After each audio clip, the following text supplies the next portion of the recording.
প্রথমে নামটা একটু বলেন তো। আমার নাম শেফালি। শেফালি, বয়স কত শেফালি? বয়স 26। 26 বছর বয়স। আপনি কি এই অনুষ্ঠান কখনো শুনতেন নাকি প্রথম আজকে? আমি সবসময় শুনতাম আপনার অনুষ্ঠান। শুনতেন? তখন মনে হয়েছে যে আপনি এখানে আসবেন, এরকম মনে হয়েছে? হ্যাঁ। ঠিক আছে, বলেন শুনি একটু কি গল্প আপনার। আমরা 4 বোন, এক ভাই। আমার আব্বু জুতার কারখানায় কাজ করতো, লেডিস। তো ওইখানে কাজ করতে করতে আমার মা গার্মেন্টসে কাজ করতো। তো আমরা তখন অনেক ছোট, অনেক কষ্ট করে মানে আর কি দুজন কাজ করে, আমার আব্বু কাজ করে মানে আর কি সংসার চালাইতো। তো এমনও দিন যাইতো যে আব্বু মানে আর কি খরচের টাকা দিতে পারে নাই, যার কারণে বাসায় আসেনি রাত্রে। মা ঝগড়া করবো এই কারণে আসেনি। পরে ঈদের মধ্যে কাপড় চোপড় দিতে পারে নাই, এই কারণে আব্বু আসেনি। মা লুকায় সবার জন্য কাপড় চোপড় বানায় রাখতো। আব্বুরে রাত্রেবেলা খুঁজতো, পাইতো না। পরে সকাল ভোরে আব্বু আসতো বাসায়, একটু সেমাই চিনি এগুলা নিয়ে। মানে অনেক কষ্ট করে আর কি আমরা বড় হয়েছি। খুবই দরিদ্র একটা পরিবার, যেটাকে বলে দরিদ্র পরিবার, খুবই কষ্ট করে বড় হয়েছি। আর যখন আর কি আমার মার ইচ্ছে ছিল মানে আর কি ছেলের, কিন্তু আমরা পরপর 4টা মেয়ে হয়েছি। 2টা বোন যখন হই, যখন আমি হই, আমি হাসপাতালে হই। আপনি কত নাম্বার? আমি 3 নাম্বার। 3 নাম্বারে। আচ্ছা, ঠিক আছে। যখন আমি হই তখন আমার মা মানে মেয়ে কেন হইলো, ঠিক আছে, এতে আমার মা খুবই ক্ষিপ্ত। আমি তখন ট্রেসিন বলে ডাক্তারখানা, সেখানে আমি হই। তো আমার মা বলে আরেকটা মহিলার বাচ্চা হয়ে মারা যায়, যার কারণে আমার মা বলে ওকে দিয়ে দিব। আমার তো মেয়ে আছে 2টা, ওকে দিয়ে দিব, দত্তক দিয়ে দিব। হ্যাঁ, দত্তক দিয়ে দিবে। তখন আমার খালা আমার আব্বাকে যায় বলে, জলদি চলেন, আপনার মেয়ে হয়েছে দেখে আপাতত মেয়েকে দিয়ে দিতেছে। তখন নিয়ে আসলো। নিয়ে আসার পর আব্বা এসে বলে না, আমার মেয়েকে আমি দিব না, মেয়ে হয়েছে তো কি হয়েছে। পরে আব্বা নিয়ে আসলো। আব্বা আমাকে অনেক আদর করতো। তো মার মুখের থেকে আর কি শোনা। এবার আমি আসার পরও মা আমার বলতেছে তোর এই কথাগুলো মনে আছে। তা আমাকে বলে যে মানে আর কি আমার মুখের উপরে বালিশ দিয়ে উনি টয়লেটে চলে যেত, আর বলতো আল্লাহ যায় যেন দেখি ও মরে গেছে। ঠিক আছে, যায় যেন দেখি ও মরে গেছে। তো কথাগুলো শুনতে কিন্তু অনেক কিন্তু মনে হইলো অনেক কষ্ট লাগে। যে আজকে মেয়ে জন্ম নিছে দেখে আমার মা আমাকে যে জন্ম দিচ্ছে গর্ভধারিণী মা, সে আমাকে চাই নাই। ঠিক আছে, খুব কষ্ট লাগতো, কিন্তু কখনো বলতাম না। যে আমার মা যখন ছোটবেলায় দুষ্টামি করতাম তখন বলতো কই মাছের জান নিয়ে আসছোস। ঠিক আছে, এত মারতে চাইছি, মরস নেই। তো আবার লবণ পানি খাওয়াই দিছিল একবার, যাতে আমি মইরা যাই। খালি দোয়া করতো যেন আমি মইরা যাই। তো শত হোক মা। তো পরে আমার আব্বা এসে দেখা ফেলাইছে। দেখা ফেলানোর পরে আমার মাকে মানে কুইদা গেছে মারতে, আমার মেয়ের যদি কিছু হয় তাহলে তোরে আমি ঘরে রাখবো না, এগুলা বলছে। পরে কিন্তু মা খুবই মানে আমার প্রতি খুবই ক্ষিপ্ত ছিল। পরে আস্তে আস্তে বড় হওয়ার পর সেই জিনিসটা আবার আরেকটা মেয়ে হয়, আমার ছোট বোন। আচ্ছা। তখন মা চাকরি করে, ওই মেয়েটাকে দেখাশোনাও করতে পারে না, কিন্তু ওর বেলায় এমন করেনি, কিন্তু আমার বেলায় এগুলা করছে। করার পর এগুলো মা নিজের মুখে স্বীকার করা, মা নিজে বলে। আমার আব্বা আমাকে অনেক আদর করতো। আমার আব্বা আমাকে গোসল করে আমার খালার বাসায় নিয়ে যেত, আমাকে ধরে মারতো আমার মা। এই কারণে আমার কি করতো, ওই বাসায় নিয়ে রাইখে আসতো। আবার যখন রাত্রে বাসায় আসতো তখন আমার আব্বা আবার আমাকে নিয়ে আসতো। তো এরকম করে বড় হই। ছোটবেলার জীবনগুলো এইভাবেই যায়, খুবই কষ্টের মধ্যে কাটে। তারপরও বোনরা 4 বোন ছিলাম। বড় আপা আমাদেরকে মানুষ করছে, মানে মায়ের মতনই বড় আপা মানুষ করছে। মা চাকরি করতো, আব্বাও কাজ করতো। বড় হয়ে একই বাসার মধ্যে আমরা ভাড়া থাকি। একই বাসার মধ্যে, মানে কোয়ার্টার বাসা, একই বাসার মধ্যে ভাড়া থাকি। তো ওই ছেলেটা আর কি, আমি আবার কারচুপির কাজ জানি, হাতের কাজ। তো এটা আমার বড় দুলাভাই আর কি শিখায়। আমার বড় বোনের যখন বিয়ে হয় তখন আমার বড় দুলাভাই আমাকে শিখায়। তো আস্তে আস্তে তখন প্রথমে দেয় 50 টাকা সপ্তাহ। তারপরে স্কুলে পড়ি, আমি স্কুলে ক্লাস 6 পর্যন্ত আমি পড়ি, তারপর আর পড়তে পারি না। এর মধ্যে আমার একটা ভাইও হয়। মানে আপনার 4 বোনের পর একটা ভাই হয়? হ্যাঁ, 4 বোনের পর একটা ভাই হয়। তখন আমি এখনো মানে সাবালক হইনি, তখন আমার ভাই হয়, তখন আমি ছোটই। তারপরে আমার মা বলে বাইরে যাব। পরপর বড় বোনেরও বিয়ে হয়ে যায়, মেজ বোনেরও বিয়ে হয়ে যায়। কারণ 2 বোনের তো বিয়ে হয়ে গেছে, ভাই তো ছোট কোলে, তাকে দেখবে কি, এর জন্য আমার পড়া বন্ধ করায় দেয় মা। বাইরে চলে যায়। পড়া বন্ধ হবে ক্লাস 6-এ। ক্লাস 6-এ থাকতে পড়া অফ করে দেয়, পড়া বন্ধ হয়ে যায়। পরে আমাকে বলে যে তুমি দেখবা, ওরে দেখবা, এই কারণে আমার লেখাপড়া বাদ দিয়ে দেয়। পরে আমার স্যার বলে যে ওর তো মাথার ব্রেনটা অনেক ভালো আন্টি, ওরে পড়ান। পরে মা বলে যে দেখো বাবা, ওরে যদি এখন পড়াই তাহলে আমার সংসার কে দেখবে, আমি তো বাইরে চলে যাব। সেখানে আমার মা তখনের সময় 60,000 টাকা জমা দেয়। ঠিক আছে, তখনের 60,000 টাকা অনেক কিছু। আমার মার যেখানে যা সঞ্চয় ছিল সব আমার মা ওইখানে একাকিত্ব করে দেয়। তারপর থেকে উনি সেই টাকাটা যার মাধ্যমে দেয়, সে মাইরা কোথায় চলে যায়, তাকে আর পাওয়া যায় না। তারপরে আমার মা যাইতে পারে না, আমার পড়া তো বন্ধই থাকে। তারপরে আমি কারচুপির কাজ করতে থাকি, আর আমার মা বাহিরের মানে আমার আব্বার যে কারখানা ছিল, কারখানার কর্মচারী খাইতো আমাদের ঘরে। তো সেখান থেকে আমার আব্বা কারখানা বড় হয়, কর্মচারী খায়, আমাদের ঘরেই খায়, আমার বাইরের 2টা লোকও খায়, মা গার্মেন্টসের কাজ বাদ দিয়ে দেয়, তখন ঘরেই রান্না করে, বাইরের কয়েকটা কর্মচারী খাওয়ায়। আচ্ছা, ওইটা দিয়ে আর কি সংসার চলে, আব্বার টাকা ওইটা দিয়ে সংসার চলে। আমরা লেখাপড়া করি, আর লেখাপড়া তো আমার ছাড়াই দেয়, কিন্তু ছোট বোন লেখাপড়া করতে থাকে। তো ঘরের মধ্যে আর একই বাসার মধ্যে ভাড়া থাকি। তো প্রথমে কাজ করি বড় আপার হাজবেন্ডের সাথে, শাড়ি কাজ করি। যখন ওদের সাথে আবার একটু রাগারাগি হয়, তখন ওদের সাথে থেকে কাজ ছাইড়া দিই। ছাইড়া দেওয়ার পর তো ও আবার আমাকে পছন্দ করতো। যখন আমার বড় আপার এখানে কাজ করি, তো ও আবার শাড়ির কাজ মানে আর কি নসুন্দির থেকে ওইখান থেকে শাড়ি আনতো, আনার পর আর কি কাজ করাইতো। তো বলছে যে আচ্ছা আমার শাড়ি করেন, আমি আপনাকে টাকা বাড়াই দিব, নগদ দিয়ে দিব। তো বলতেছে ঈদ আইসা পড়ছে, কুরবানি ঈদ, বলছে যে আপনারা নাইট করে আমার এই শাড়িগুলো নামায় দেন, আমি আপনার সাথে করব। তো আমি আবার আমার বাসার থেকে বড়াপার বাসায় যায় আমার বড়াপার বাসায় কাজ করতাম, আর শাড়ি ও দিত। তো খুব কালো ছিল, আর ওর একটা রোগ ছিল যক্ষা, যেটাকে টিবি বলে, ঠিক আছে, সেটা ছিল। তো আসতো না, আমি ওকে দেখতে পারতাম না। তো দেখতে পারতাম না, আমি বলতাম, মানুষকে নিন্দাইতে নাই, কিন্তু তখন মানে আর কি এরকম মানে একটা অহংকার বোধ কাজ করতো আমার ভিতরে। তো ও আইসা যদি পানি চাইতো, তখন আমি বলতাম পানি বাইরের থেকে খাইতে পারো না, আমি আবার বলতাম পানি বাইরের থেকে খাইতে পারো না। আমার বড় আপাকে বলতো ও এমন করে কিসের জন্য, এই কথা আবার বলতো। তখন আমার দুলাভাই বলতো বাদ দেওয়ার কথা, ঠিক আছে, আমি সহ্য করতে পারতাম। যখন চলে যেত তখন আমি অনেক ভ্যান ভ্যান করতাম, অনেক কিছু বলতাম। ও আসতো, আসার পর বলতো আমার শাড়ি করেন না, কটা শাড়ি আছে নামায় দেন, আমি নগদ টাকা দিব, লাগলে বাড়ায় দিব না, নাইট করে ঈদ আইসা পড়ছে নামায় দেন। তখন আমি আবার ওকে কাল্লু কাল্লু বইলা চেতাইতাম, মানে ও খুব কালো ছিল তো, ঠিক আছে, শর্ট ছিল, কালো ছিল, এই কারণে ওকে আমি কাল্লু কাল্লু কইলাম। আর আমার বড় আপা যে বাসায় ভাড়া ছিল, সে বাসায় একটা মেয়ে ছিল, বলতাম যাও ওই মেয়ের সাথে প্রেম করো, ওই মেয়ের সাথে প্রেম করো, আমি বলতাম ওকে, মানে উৎসাহ দিতাম যাও প্রেম করো। ওকে প্রিয় শ্রোতা, গল্পের মাঝখানে ছোট্ট একটা পজ দিচ্ছি সবার জন্য অ্যানাউন্সমেন্ট। জীবন গল্পের পার্ট 2 বইটি বাজারে আসতে যাচ্ছে খুব শীঘ্রই। যারা অ্যাডভান্স বুকিং দিতে চান, কারণ অল্প সংখ্যক বই আমরা বাজারে আনি প্রতি বছরই ফেব্রুয়ারি মাসকে কেন্দ্র করে, যারা অ্যাডভান্স বুকিং দিতে চান এবং ঘরে বসে পেতে চান নামমাত্র মূল্যে, বইটির মূল্য রাখা হয়েছে মাত্র 200 টাকা। তাদের জন্য আমি বলে দিচ্ছি নাম্বারটি, এই নাম্বারে ফোন করে আপনাকে অ্যাডভান্স বুকিং দিতে হবে, এবং এই নাম্বারটি 24 ঘন্টা খোলা থাকে, চাইলে আপনি এই মুহূর্তেই ফোন করতে পারেন। নাম্বারটি হচ্ছে boibajar.com-এর 09611262020। আমি আবারও বলছি এবং ধীরে ধীরে বলছি, প্লিজ নোট করবেন, 09611262020। অ্যাডভান্স বুকিং দিন, 2-1 সপ্তাহের মধ্যেই বইটি আপনার ঠিকানায় পৌঁছে যাবে। বইটির মূল্য রাখা হয়েছে নামমাত্র মূল্য 200 টাকা। ওকে, ওর সাথে যখন নাইট করি, আমার বড় দুলাভাই ছিল ওর শাড়িগুলো নামানোর জন্য, মানে আর কি বলে নাইট করার জন্য, আমার বড় আপার বাসায়। তা আমি বড় আপা, তারপর ও পরে বলে আমি রাত্রেবেলা খাওয়াবো তোমাদেরকে সবাইকে, আই না বিরিয়ানি খাওয়াবো, আমার আবার বিরিয়ানি পছন্দ, পরে বলে বিরিয়ানি খাওয়াবো।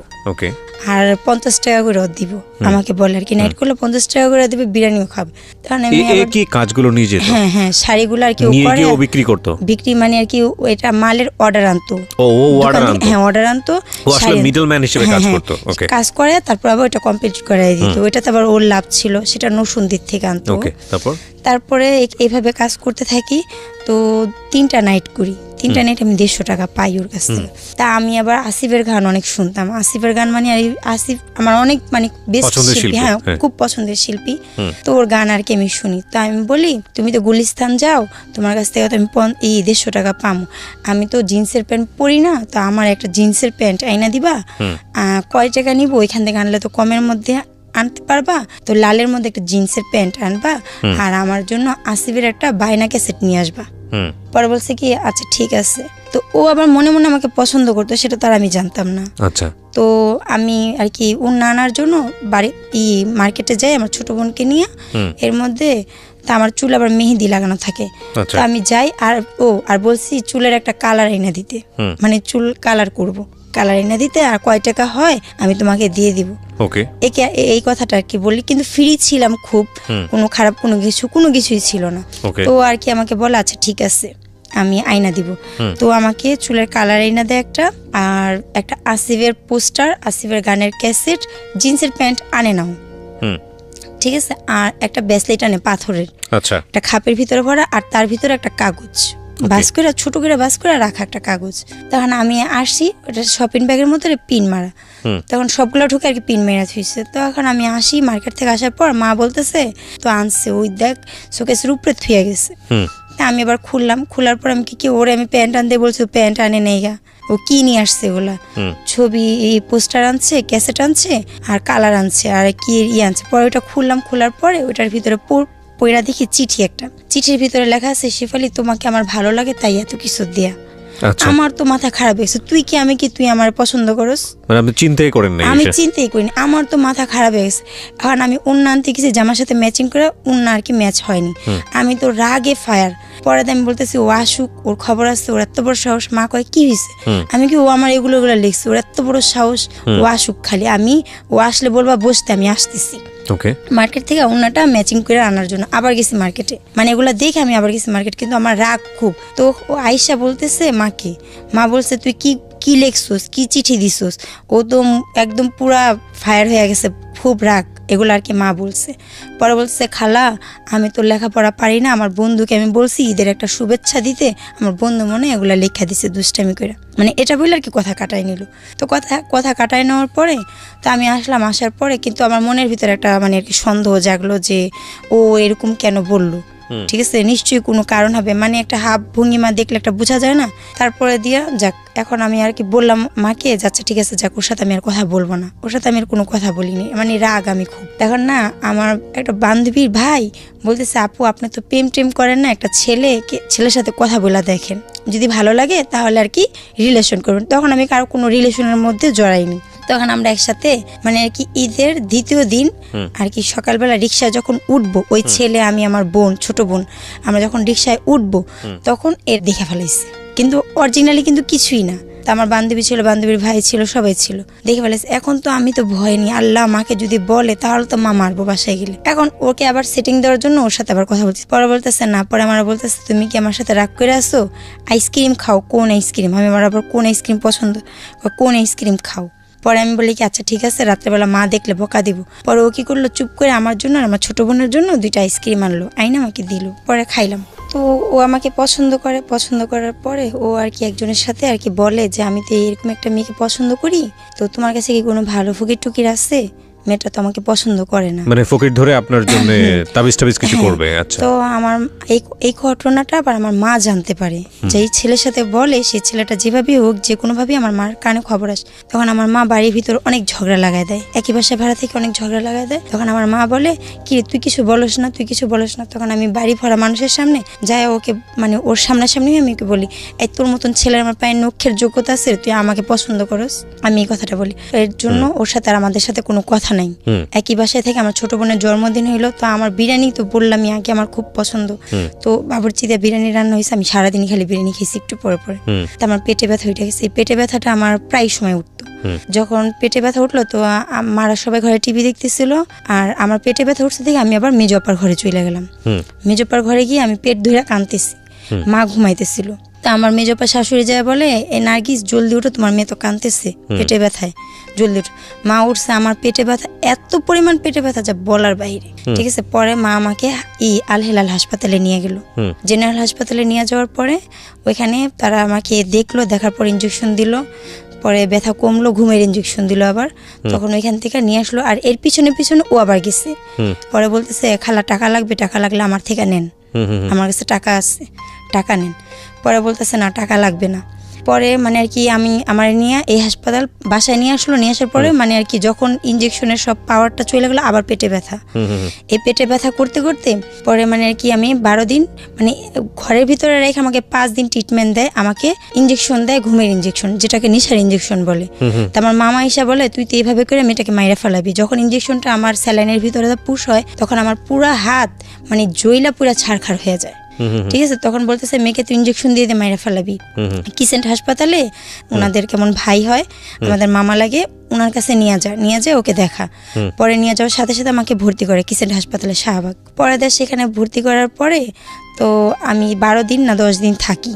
থাকার পর ও আর কি যাই, তো ও আবার টাকাও দিচ্ছিল আমার মাকে যে ধার নেন। তখন আমার মা কোনো দিশে মিশে না পেয়ে ওর থেকে বিপদের সময় টাকা নেই, একই বাসা ভাড়া থেকে সব ভুইলা যায়। তো আমাকে দেখতে চায়, আমাকে বলে কিছু খাবা, তখন আমাকে উপন্যাসের বই কিনা দিয়ে আসে পড়ার জন্য।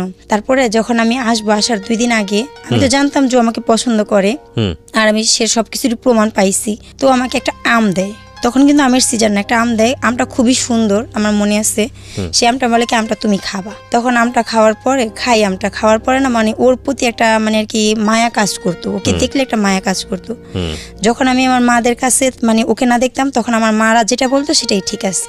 যখন আবার ওর কাছে যাইতাম তখন ওর কথাই ঠিক আছে, মানে এরকম পর্যায়ে চলে গেছি। আচ্ছা। পরে ও আর কি আমাকে দেখা করতে ডাকতো, আমি ওর সাথে দেখা করে এসে মা যদি বলতো যে দেখা করছোস, না আমি দেখা করিনি, মানে এগুলো করতাম। কিন্তু কেন করতাম, সেটা কি ভালোবাসা ছিল না কি ছিল সেটা আমি নিজেও জানি না। ঠিক আছে, তখনের বয়সটা তো আমার ওরকম বয়স ছিল না, যার কারণে ভালোবাসা ছিল না কি ছিল আমি বুঝতেই পারিনি।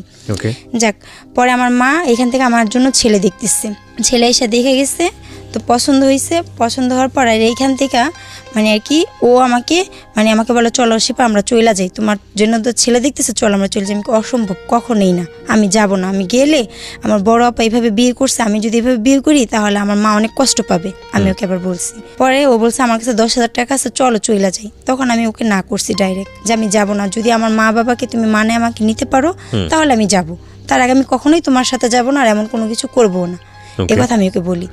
যখন আমাকে ছেলে দেখা যায় তখন আমার মানে আর কি আব্বা বলে যে ও তো এরকম ডিস্টার্ব করতেছে, ওকে একটা শিক্ষা দিতে হবে।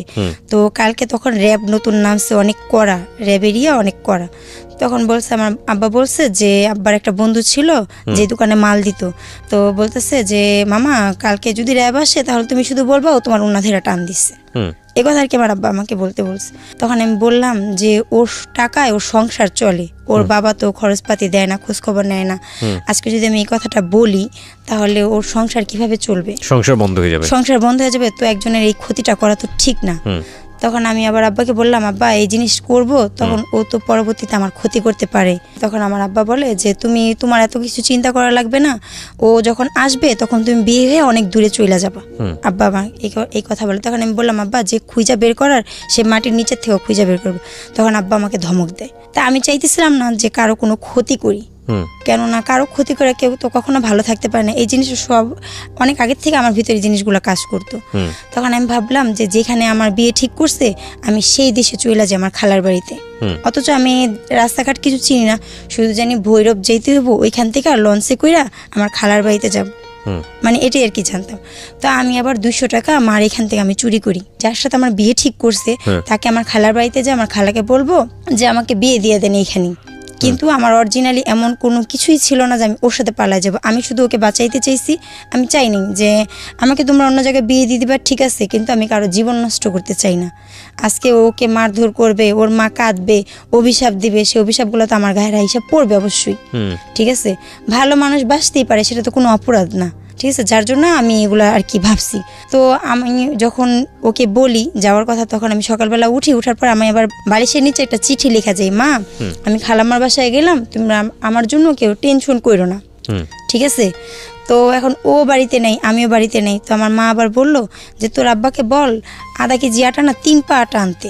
তা আমি আবার দোকানে গেছি, দোকানে যে আমি আব্বারে বললাম আব্বা আধা কেজি আটা না 3 পা আটা নিতে বলছে আম্মা। তো এই কথা বললে ওইখান থেকে ব্যাগ নিয়ে আমি বাইরে থেকেই চলে গেছি, আমি আর থামিনি। ও আবার ওর মার ব্যাংক ভেঙে ফেলাইছে, ভেঙে সব টাকাগুলো নিয়ে নিচ্ছে। ওর মা পয়সা টাকা টুকা জমাইছে, ওগুলো নিয়ে নিচ্ছে। নিয়ে নেওয়ার পরে ওর কাছে তখন টাকা ছিল না, কিন্তু ও তো পালায় যাবে আমার সাথে, কিন্তু আমার তো এগুলো ছিল না প্ল্যান। তো আমি যখন বাংলা স্কুলে এখানে যাই তখন আমি বললাম এরকম আব্বা বলছে তুমি চলে যাও এখান থেকে, আমি চাই না তোমার কোনো ক্ষতি হোক। তা আমি বাসে উঠি, গুলিস্তানের বাসে, ও আমার সাথে সাথে বাসে উঠে। ওঠার পর আমাকে বলে তুমি যেখানে যাইবা আমি তোমাকে সেখানে পৌঁছাই দিয়ে আসবো, চলো, তুমি তো চিনবা না, আমি তোমাকে দিয়ে আসবো। তো এই ভাইবা ও যায় আমার সাথে। যাওয়ার পরে আমি বলছি তোমার সাথে আমি যাওয়ার জন্য আমি আসিনি। পরে বলছে সমস্যা নাই, তাহলে আমি তোমার যে জায়গায় যাবা সেখানে আমি তোমার পৌঁছাই দিয়ে আসবো। তাই আমি ভাবলাম যে পৌঁছাই দিয়ে আসলে মানে তখন আমার সেন্সে এতটুকু কাজ করে নাই যে আমি যে ওর সাথে যাইতেছি তার পরিণতি কি হবে, ভালো হবে বা খারাপ হবে। তখন এখান থেকে গেলাম, যাওয়ার পরে তখন ছিল 15 আগস্ট শোক দিবস। আচ্ছা, ঠিক আছে। তো রাস্তাঘাট আমরা যখন গুলিস্তানে যাই সব গাড়ি ঘোড়া বন্ধ। এখন আমাকে বলে গাড়ি তো বন্ধ, কোথায় যাবা, এখন তো বাসাও যাইতে পারবা না, তাহলে চলো তুমি আমার দাদির বোনের বাসায় চলো, ওইখান থেকে কালকে আমি তোমাকে পৌঁছাই দিয়ে আসবো। তাই আমি ভাবলাম ঠিক আছে তাহলে যাই। তখন আমি মাথায় আমার কোনো কাজই করতেছিল না। পরে গেলাম, যাওয়ার পর এর মধ্যে আমার যেই মালিক মহাজনের কাজ করতাম শাড়ি কাজ, তার মোবাইলে ফোন দিলাম। ফোন দেওয়ার পর আমি বললাম যে খালেক ভাই, মাকে বললেন যে আমি এরকম একটা মহিলার সাথে আছি, রাস্তায় তো হরতাল, এর জন্য যাইতে পারিনি, ওনার সাথেই আমি আছি, আমি খালামার বাসায় কালকে যাব, টেনশন যেন না করে, এটা আর কি আমি বলছি। বলার পরে উনি বলছে আচ্ছা ঠিক আছে।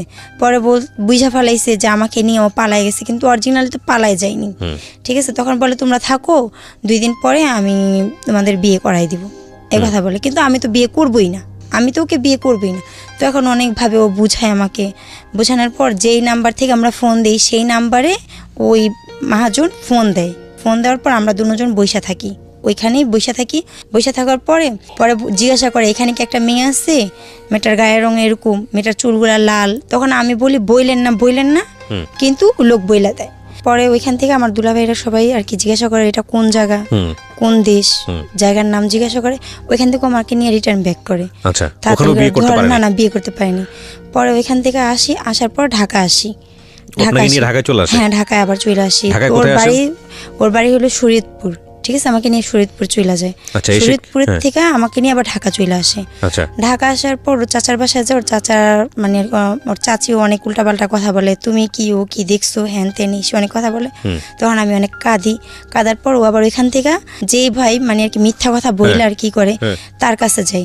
এখন সে বলে শিপা এখানে থাইকো না 1 মিনিটও, এখানে থাকলে অনেক সমস্যা হবে, তোমার মারা পুলিশ আনছে, এই সে অনেক ভয় দেখায়। যার কারণে ওইখান থেকে উনি যদি তখনও বলতো যে শিপা আমি তো বুঝতে পারিনি, ঝামেলা হইতেছে, তুমি চইলা যাও বাসায়, বিয়ে যেহেতু হয়নি চইলা যাও বাসায়, তাহলে আমি চইলা যেতাম। আমি তো ভয় পেতেছি, কারণ আমার বয়সটা তখন কম, আমি অতটা ভালোভাবে বুঝতাম না। কত বছর বয়স তখন? তখন আমার 13 বছর বয়স। 13 বছর বয়স, ওকে, ঠিক আছে। তা আমি ভয়ে নাই, পরে মানে আর কি 13 তো খালি পড়ছি আমি। ঠিক আছে, তখনের কথা। তখন আমি চইলা যাই ওইখান থেকে। ও আমাকে মুন্সিগঞ্জে নিয়ে যায়, ওর ফুপুর বাড়ি। ফুপুর বাড়িতে যাই, যাওয়ার পর ওর ফুপুরা রাখার পর আমি যাই 15 তারিখে, আমার বিয়ে হয় 28 তারিখে। এতদিন পর্যন্ত ওর ফুপুর বাড়িতে আমি থাকি। মানে শেষ পর্যন্ত আপনি রাজি হলেন নাকি বিয়ে করতে? হ্যাঁ, পরে আমাকে বলে দেখো এখন তুমি যদি যাও, আমি খালি বলতাম আমি বাসায় যাব, আমি বাসায় যাব। তখন আমাকে বলে যে তুমি যখন বাড়িতে যাও, যে মাথা উঁচা করে তুমি দাঁড়াইতা, তোমার সাথে তোমার কিছু হয় নাই, মানুষ তো তোমার খারাপ বলবে, বলবে তোমার সাথে আমার অনেক কিছু হয়েছে, অরিজিনালি তো কিছু হয় নাই। তখন আমি চিন্তা করলাম ঠিকই তো বলছে। আর আমি আমার ভাইকে অনেক ভালোবাসতাম, আমার মাকেও আমি অনেক ভালোবাসতাম। তো খালি রাত্রেবেলা খালি কাঁদতাম, আমি আমার মার কাছে যাবো, আমি আমার মার কাছে যাবো। যাই হোক, আপনি তারপরে ওকে রাজি হলেন? হ্যাঁ, পরে রাজি হই। উনাদের এখানে আমার বিয়ে হয়। বিয়ে হওয়ার পর এখানে আমরা সংসার করি। তার মানে একরকম জোর করেই আপনাকে আপনার হাজবেন্ড বিয়ে করলো। কিন্তু মানে এগুলো আর কি তখন তো আমি এটা বুঝতে পারিনি যে বিয়ে কাকে বলে। বিয়ে মানে সারা জীবন সুখে দুঃখে তার পাশে থাকা বা তার সাথে থাকা, এটাও আপনি বুঝেন? এটা আমি বুঝি নাই। বয়স তখন কত? ঠিক আছে, তো 13 বছর বয়স। আমি তখন ওর বয়স কত ছিল? ওর ভালোই বয়স ছিল, মানে আর কি আপনার চেয়ে কয় বছরের? আমার চেয়ে ওর 3 বছরের বড় ছিল। তাহলে তো ওরও তো 14, 15, 16 বছর বয়স। ও তো ছোট। মানে কি ও নাকি ওর ফ্যামিলির সবার বড়। ও বলতো ওর বয়স বেশি, ফ্যামিলির মানে আর কি ওর চাচতো ভাই বোন সবার বড়। আমার শ্বশুর সবার বড় ছিল, ওকে, আর ও ছিল বড় সবার। মানে ও কি বিয়ের জন্য প্রাপ্তবয়স্ক ছিল? ওর নাকি ও 17 ছিল, 17, 18 ওর ছিল। মানে দুজনই খুব অল্প বয়সে, এটা বোঝা যাচ্ছে। হ্যাঁ, তো এখন মানে ওর যে ব্রেনটা ছিল, যে জ্ঞানটা ছিল, সেটা আমার ছিল না। ঠিক আছে, জ্ঞান না থাকলে তো একটা ফ্যামিলিও চালাইতে পারতো না, তাই না? যেহেতু একটা ফ্যামিলি চালায়, সেহেতু ও ভালোই বুঝে। ঠিক আছে, তো আমাকে এগুলা বলে। তো প্রতিটা মেয়ের মনের ভিতরেই একটা চাহিদা থাকে যে আমার হাজবেন্ড এমন হবে, বা আমার স্বামী এরকম হবে, বা আমার স্ত্রী এমন হবে। প্রতিটা মেয়ে বা ছেলের মধ্যে একটা চাহিদা থাকে, যেই চাহিদাটা আমার অপূর্ণ, আমার জায়গায় আমার অপূর্ণই রয়ে গেছে। আমি সেটা কখনোই, আমার সেই খালি জায়গাটা আমার অপূর্ণই খালিই রয়ে গেছে, সেটা কখনো ভরেনি। ও হয়তো আমাকে পায়ে হ্যাপি, কিন্তু আমি ওকে পায়ে কখনো হ্যাপি হই নাই, কখনো সেইভাবে আমি খুশি হইনি। কিন্তু কখনো ভালো লাগতো না, মানে ও আমাকে ছুঁইতো বা কোনো কিছু করতো, সেই জিনিসগুলো আমার ভালো লাগতো না। ঠিক আছে, সেগুলো আমি করতাম বাধ্য হইয়া করতাম। তো যাক, তারপরে যখন প্রথম আমার বাচ্চা কনসেপ্ট করে, তখন আমি বুঝি না। কত বছর বয়সে? বিয়ে কতদিন পরে? বিয়ের পরে প্রথমেই আমার বাচ্চা কনসেপ্ট করে। প্রথমে বাচ্চা কনসেপ্ট করার পরে তখন আমি বলি যে বাচ্চা কনসেপ্ট করছে, তখন আমি অনেক অসুস্থ হয়ে যাই।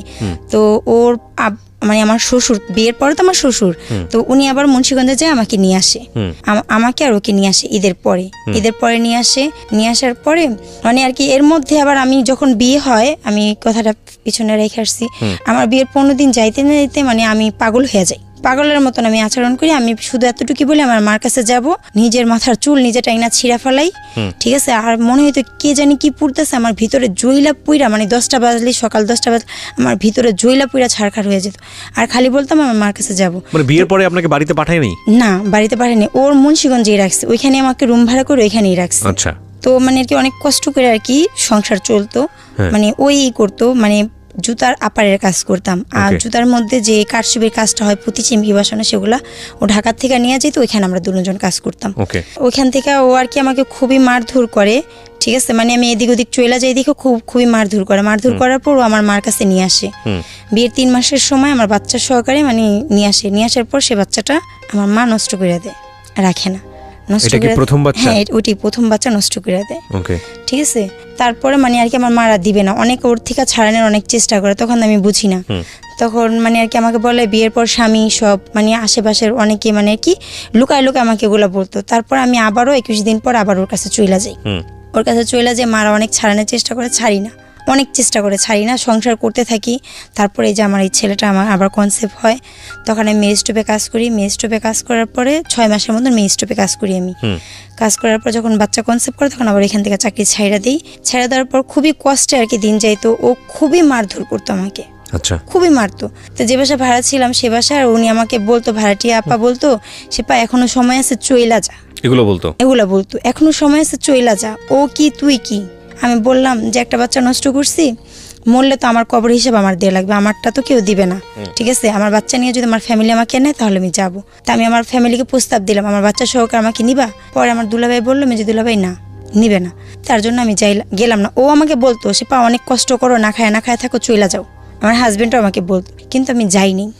বাচ্চা হওয়ার পরে আপনি আর যাননি? না, বাচ্চা হওয়ার তখন বাচ্চা আমার কনসেপ্ট করছে, তখন অনেক চইলা যাইতে বলছে, অনেক কষ্ট করি, না খায় থাকি সারা দিন। মানে জামাই বলতো চলে যাও? ও বলতো, মানে অনেক কষ্ট করি ওর কাছে। তখন আমি যাইনি, মানে তখন কষ্ট করছি কিন্তু আমি যাইনি। তারপরে বাচ্চা যখন আমার 5-6 মাসের পেটে, তখন ও আমাকে ভাত দিছি, ভাতের বল সহকারে, যে কোনো কোন কথা জানি, ভাতের বল আমার মুখের উপরে মাইরা, আমি নিচে বসো, খাটের উপর বসে 1 লাথি মারছে আমায়। তখন আমি পিড়িতে বসেছিলাম, পিড়ি থেকে আমি পড়ে গেছি। মানে ও খুবই মারধর করতো। তারপরে আমি ওর সাথে সংসার করছি, আমি এত কিছুর পরে কিন্তু ওকে ছাড়িনি। তারপরে ও আমার ছেলেটা হওয়ার পরে ও বাহিরে যায়, 2 বছরের জন্য বাহিরে যায়। বাহিরে যাওয়ার পর আমি ওষুধ কোম্পানিতে কাজ নিই। তারপর আমি ওষুধ কোম্পানিতে চাকরি নিই। আমি মানে কি ওইখানেও কাজ করি। ও তো বাহিরে চলে যায়। তখন আমার ছেলেটা হয়, ছেলেটার বয়স তখন 1.5 বছরের মতন। তখন ও বাহিরে চলে যায়, মানে 1 বছর শেষ হয়ে মানে 2 বছর চলতেছে। তখন বাহিরে চলে যায়। বাহিরে যাওয়ার পরে দুবাই যায়। তখন দুবাই যায়, 2 বছর থাকে। তখন আমি চাকরি করতে থাকি, ও আমাকে চাকরি করতে মানা করে, চাকরি করার দরকার নেই। তাই আমি ভাবি যে চাকরি করবো, আমি একটা চেনের অনেক শখ, চেন নিব, চেন নেওয়ার পর মানে একটা স্বর্ণের চেন কিনবো, কেনার পর চাকরি ছাইড়া দিব। এর জন্য চাকরি করে থাকি। অফিসে সবাই আমাকে চিনে, তখন এমন কোনো কিছু হয় না, সবাই চিনতো, জানতো। তখন মানে একজনের সাথে ফোনে রং নাম্বারে আমার পরিচয় হয়। কিভাবে? মানে আমার মোবাইলে তখন ও আবার যাওয়ার পর, বাহিরে যাওয়ার পর, যে মাসে যায় তার 2 মাস পরে আমার জন্য একটা ফোন পাঠায়। ফোনের মধ্যে তখন আর কি যখন ফোন ইউজ করি, তখন একটা রং নাম্বারে ফোন আসে। আচ্ছা, ফোন আসে, অনেক রং নাম্বারে আসতো, কথা বলতাম না, কিন্তু ওই রং নাম্বারে ফোনে কথা বলতো এমন ভাবে যে আমি তার সাথে কথা বলি। প্রিয় শ্রোতা, জীবন গল্পের এখন পর্যন্ত সেরা কয়েকটি গল্প এবং রেডিওতে অপ্রকাশিত একটি গল্প, একটি বিশেষ গল্প নিয়ে এবারের বই প্রকাশ হতে যাচ্ছে, জীবন গল্প পার্ট 2। যারা এই বইটি ঘরে বসেই সংগ্রহ করতে চান, কারণ অল্প সংখ্যক বই বাজারে আনা হয় প্রতি বছরই ফেব্রুয়ারি মেলাকে কেন্দ্র করে, বইমেলাকে কেন্দ্র করে, তারা ফোন দেবেন এই নাম্বারে। নাম্বারটি হচ্ছে boibajar.com-এর এবং নাম্বারটি হচ্ছে 09611262020। আমি আবারও বলছি 09611262020। এই নাম্বারটিতে ফোন দিন। বইয়ের মূল্য রাখা হয়েছে সর্বসাকুল্যে 200 টাকা মাত্র। ওকে, যেখানটা আমরা ছিলাম। কিন্তু ওই ছেলেটা আমাকে চিনতো, মানে এটা আর কি ওরা আর কি বন্ধুরা পলান করে আমার সাথে কথা বলে। ছেলেটা চিনতো কিভাবে? ছেলেটা চিনতো কিভাবে, ওর এক বন্ধু বলতো যে মেয়েটাকে এরকম আমি ফোন দিই, মেয়েটা আমার সাথে কথা বলতে চায় না। পরে বলে দে, আমি কথা বলে দেখ। এবং আপনি দেখা করতে যান? হ্যাঁ, দেখা করতে যাই। কথা বলার কতদিন পরে দেখা করতে যান? মানে কথা বলার মনে হয় মাসখানেক পরে। তখন আপনার হাজবেন্ড? ও তো বাহিরে দুবাই থাকে। দুবাইতে তখন? হ্যাঁ। তারপর? তো তখন আমি ওষুধ কোম্পানিতে কাজ করি। তখন আপনার একটা বাচ্চাও আছে? হ্যাঁ, বাচ্চাও আছে। তো কথা বলার পর আমার ছেলে তো ছোট, একদম ছোট। তো কথা বলার পরে ও আর কি আমার সাথে দেখা করতে চায়। দেখা করার পর আমি তো বলি না আমার বিয়ে হয়েছে। যখন দেখা হয় তখন দেখা হওয়ার পর আমি বলি আমাকে দেখা আপনার কি মনে হয়? কয় ভালো। আমি কি ভালো না, আমি ম্যারিড, আমার একটা ছেলেও আছে, আমার হাজবেন্ড বাইরে থাকে। এই কথাটা আমি বইলা দিই। পরে বলে তো আমি কই কি যে তো আমি মিথ্যা কথা বলছিলাম যে আমি লেখাপড়া করি, আমি চাকরি করি। পরে ওর সাথে মানে এমনি কথাবার্তা বলি, কিন্তু ও ছিল ড্রাইভার। আচ্ছা, ও আমার সাথে মিথ্যা কথা বলে। তখন ও আবার বলে যে আমি মিথ্যা কথা বলছি, আমি কোনো লেখাপড়া করি না, আমি গাড়ি চালাই। আচ্ছা, ঠিক আছে। তখন একটা ফ্রেন্ডশিপ হয়, জাস্ট বন্ধুত্ব হয়। তো কিন্তু ওর কথাবার্তা খুবই ভালো লাগতো আমার কাছে, খুবই ভালো লাগতো ওর কথাবার্তা আমার কাছে। তো কথাবার্তা বলতাম। তো একদিন আমাকে বলে ওদের বাসায় নিয়ে গেছে, ওর মার সাথে কথা বলাইছে। এদের মধ্যে 6 মাস থাকে ওর সাথে আমার সম্পর্ক থাকে, 6 মাস, মানে সেটা জাস্ট বন্ধুত্বের, জাস্ট অন্য কোনো কিছুই না। তো আমার ছেলেকে খুবই আদর করতো আমাকে, মানে আর কি এমনি কোথাও বাইরে কোথাও ঘুরতে টুরতে যাইনি, ফোনিং যা কথাবার্তা রাস্তাঘাটে দেখা এই জাস্ট।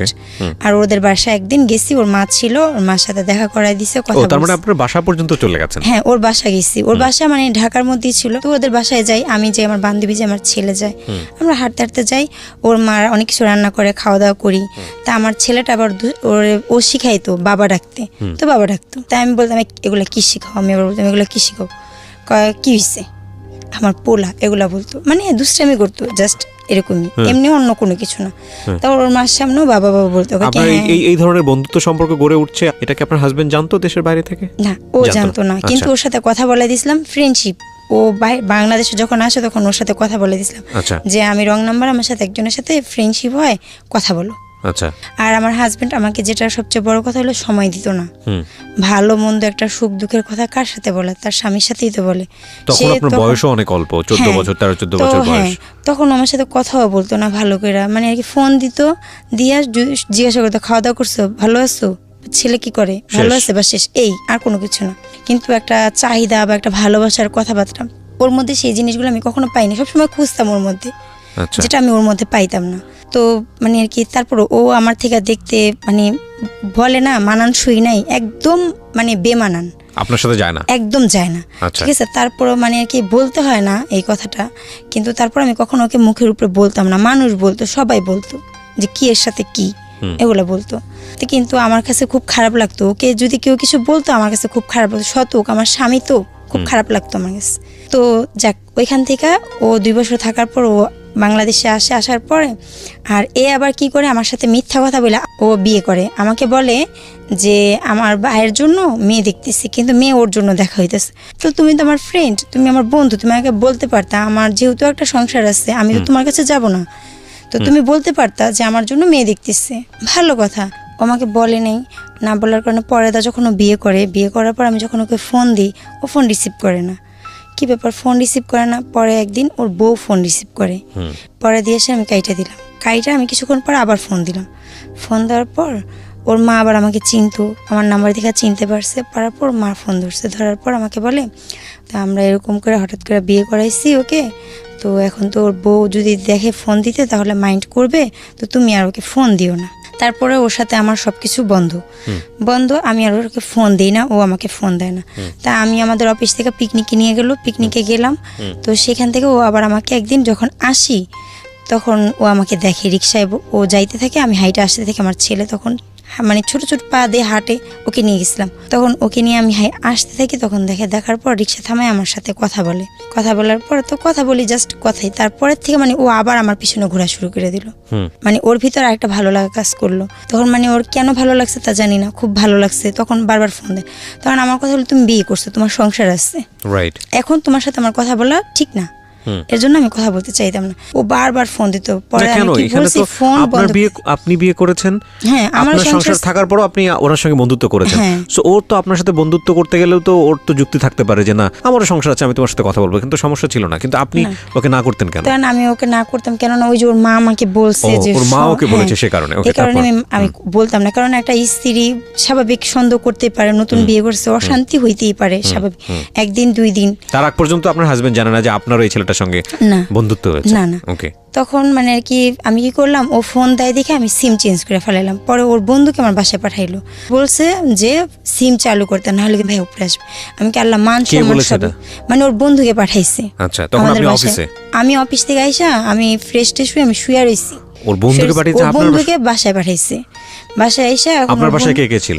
আমি আমার মার সাথে থাকতাম। আপন মায়ের সাথে? হ্যাঁ, আপন মায়ের সাথে থাকতাম। মানে 3টা রুম ছিল, একটা রুমে ওই যে মেস থাকতো, মানে আর কি আমাদের পরিচিত 2জন আত্মীয় ছিল, আর 2জন ছেলে থাকতো। বাইরের লোকজন খাইতো, খাইয়া চলে যাইতো। আর এক রুমে আমার মা ছিল, এক রুমে আমি আমার বোন থাকতাম, ছোট বোন। তখন আমার ছোট বোনের বিয়ে হয়নি, তখন আমরা থাকতাম। পরে তাড়াতাড়ি সিম অন করছি, অন করে বলে তোমার সমস্যা কি, তুমি কি চাও? পরে বলে কি যে আমি তোরে চাই, আমি তোরে চাই, আমাকে এগুলো বলতে আমি তোরে চাই। আমি দেখো তোমার বিয়ে হয়েছে, এগুলো কথা বাদ দাও, তোমার আল্লাহর দোহাই তুমি আমাকে ফোন দিও না। যদি তুমি আমাকে এক মুহূর্তের জন্য কখনো বন্ধু মনে করে থাকো, তাহলে তুমি আমাকে ফোন দিও না, ঠিক আছে? তুমি তো আমার সাথে বেইমানি করছো, তুমি বিয়ে করছো, তুমি আমাকে বলতে পারতা। ও আর কি আমাকে আর কি ওইখান থেকে ওর সাথে আমার শেষ হয়ে যায়। শেষ হয়ে যাওয়ার পর আমাকে ফোন টোন দেয় না। তারপর আমি চাকরি ছেড়ে দিই। আমার হাজব্যান্ড বাহির থেকে চলে আসে। চলে আসার পর এখানে আমরা আবার সংসার করতে থাকি, ঠিক আছে? আবার 2 বছর সংসার করি। 2 বছর থাকার পর আবার বাহিরে চলে যায়। বাহিরে যাওয়ার পর তখন ওকে আমি বলি কিস্তি মিস্তি উঠায় পাঠানো হয়, ওকে আমার নামে কিস্তি থাকে। তখন কিস্তির লোনটা থাকে কম, 7,000 টাকা থাকে কিস্তির লোনটা, 7,200 টাকা মাসিক কিস্তি। তো সেটা শোধ হয়। শোধ হওয়ার পর আমি 90,000 টাকার লোন আবার উঠাই। তো ওকে আমি বলি তুমি যে টাকাটা পাঠাও সেই টাকাতে তো সংসার হয় না, কিস্তি মিস্তি দিয়া ছেলের স্কুলে ভর্তি করছি, ওকে আর কি হয় না আমার। তখন আমাকে বলে কাজ কর, কাজ করলে তো সমস্যার সমাধান হয়ে যায়। আমি যদি কাজই করি তাহলে তোমাকে আমি কষ্ট করে বিদেশ কেন পাঠাইলাম? আমার কথা হয়েছে এটা। এই ওষুধ কোম্পানিতে তখন আমি প্রোডাকশনে মানে আর কি ওয়ার্কারে কাজ করতাম, ঠিক আছে? প্রোডাকশনে কাজ করতাম, ওষুধ প্যাকিং করতাম। কত টাকা বেতন পেতেন? তখন বেতন পেতাম খুবই কম, 1800 টাকার মতন বেতন পেতাম। সারা মাস কাজ করে? হ্যাঁ, সারা মাস কাজ করে 1800 টাকার মতন বেতন পেতাম। তারপরে যখন ঢুকলাম আমি অনেকদিন পর, তখন আমি 4,500 টাকার মতন বেতন পেতাম। আচ্ছা, তারপর? ঠিক আছে, মানে 4600 টাকার মতন লাঞ্চ বিল নিয়ে 4600 টাকার মতন। তারপরে ও আমাকে বলে, আমি এখানে যাওয়ার পর আমি রান্নার কাজে ঢুকি। স্যারের সাথে কথা বলে, সবাই তো আগেই চেনা জানা ছিল, খুব লজ্জা লাগতো রান্নার কাজ করব, খুবই নিজের কাছে খুব খারাপ লাগতো। তো রান্নাটা করতে হইতো। অফিসের পিছনে একটা গেট ছিল, সেই গেট দিয়ে যায় ঘুরা যায়, মানে সেই জায়গায় যায় চুলা ছিল, সেই জায়গায় যায় রান্না করতে হতো। উপর থেকে নিচে নেমা, মানে 6 তলা উপর থেকে নিচে নেমা, পিছনে যায় রান্না করতে হতো। বাজার টাজার ওইখানে এনে দিত। তো ড্রাইভাররা পিছনে থাকতো, ওইখানে রুম ছিল, ওইখানে ড্রাইভাররা থাকতো। তো আমাকে বলতো সে পেলাপা আমি বিয়ে করলে কখনো বউ রেখে বিদেশ যাব না, এগুলা বলতো আর কি। কে বলতো এটা? ড্রাইভার, ওষুধ কোম্পানির ড্রাইভার, ওই অফিসের ড্রাইভার ছিল, ড্রাইভার ছিল।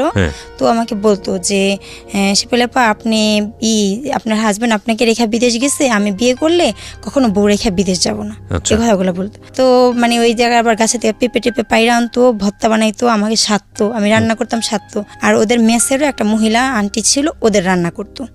তো দুজনই পাশাপাশি 2 চুলায় রান্না করতাম। উনি রান্না করতো মেসের, আর আমি স্টাফদের স্যারদের রান্না করতাম।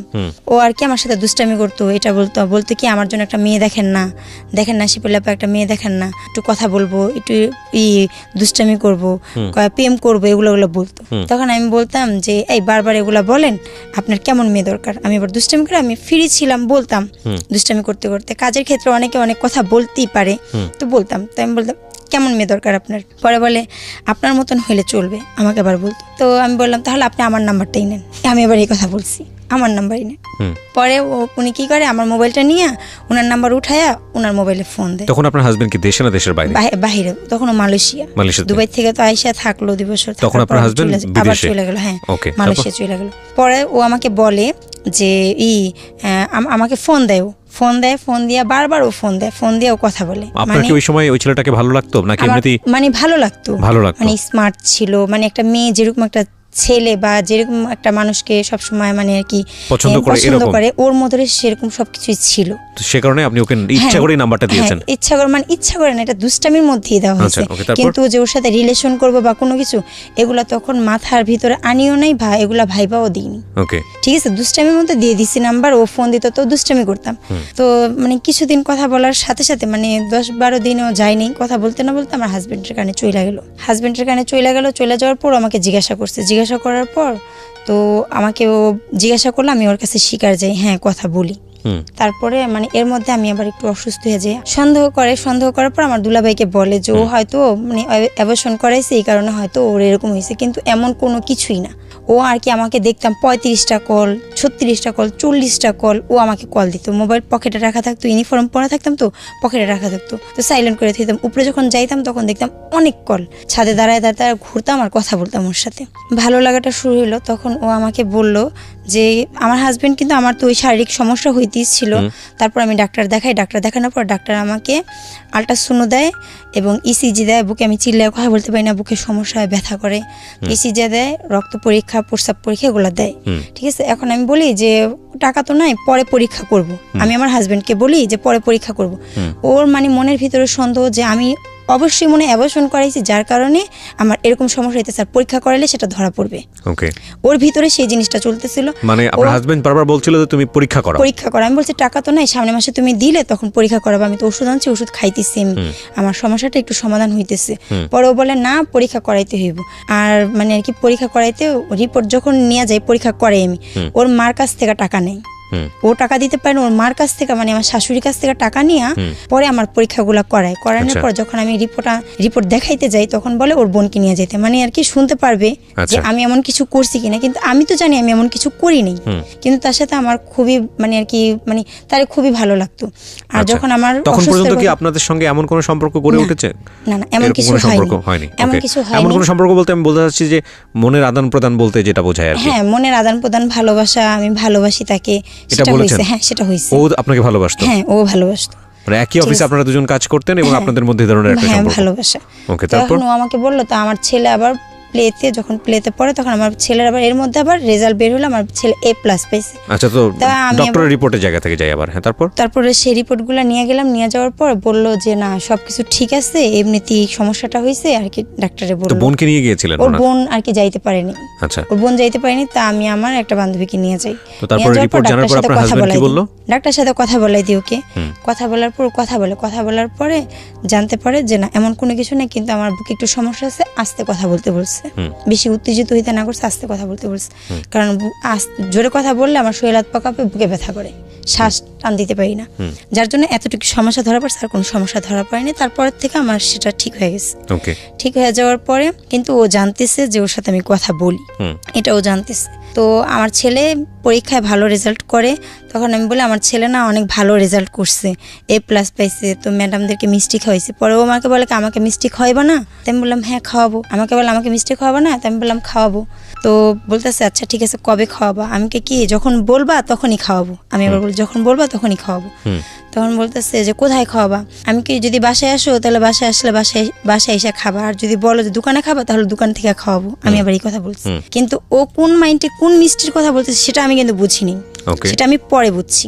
তো আমাকে বারবার খালি মিষ্টি খাওয়াইলা না, মিষ্টি খাওয়াইতে কি দোকানে যাইতে হয়, আমাকে এগুলো বল। তখন আমি না মানে ক্যাচ করলাম যে ও অন্য কিছুর কথা বলতেছে। তো ফার্স্ট ওর সাথে আমি বিমান বাহিনী জাদুঘরে যাই। ঠিক আছে, ও আমাকে বলে এক রিক্সায় উঠবো না, এক রিক্সায় আমি কখনো মেয়েদের সাথে উঠি নাই, এগুলো আর কি মানে কি দেখাইতেছে ও খুবই ভালো একজন। পরে আমি এই আইডিয়াল স্কুলের সামনে যাই, ওইখান থেকে রিক্সা নিয়ে দুজন যাই। আমরা যাওয়ার পর একটু শীতের দিন থাকে, তো ও আবার সোয়েটার পরে যায়, আমি বোরখা পরে যাই। যাওয়ার পর আসি যখন, তখন আমাকে বলে আমাকে আবার সেন্টার ফুড দেয় খাওয়ার জন্য। তো যখন আমরা আসতে থাকি রিক্সাতে করে, তখন আমাকে বলে যে এই মিষ্টি কিন্তু খাওয়াইলা না, আমাকে বলতেছে। আমি তো বুঝতে পারছি ও কোন মিষ্টির কথা বলতেছে। আচ্ছা, তখন আমি ওকে বললাম, একটু আপনাকে পজ দিচ্ছি। প্রিয় দর্শক এবং শ্রোতা, সবার জন্য একটা অ্যানাউন্সমেন্ট। গল্পের মাঝখানে এইভাবে ইন্টারাপ্ট করার জন্য প্রথমেই ক্ষমা চেয়ে নিচ্ছি। ফেব্রুয়ারি মাস সামনে, আপনারা নিশ্চয়ই জানেন বইমেলার মাস, এবং এই বইমেলাতে জীবন গল্প পার্ট 2 বই বাজারে আসতে যাচ্ছে খুব শীঘ্রই, যেটার অগ্রিম কপি এই মুহূর্তে আমার হাতে। যারা অ্যাডভান্স বুকিং করতে চান তাদের জন্য আমি এই ভিডিওর ডেসক্রিপশন বক্সের লিঙ্কটা দিয়ে দিব।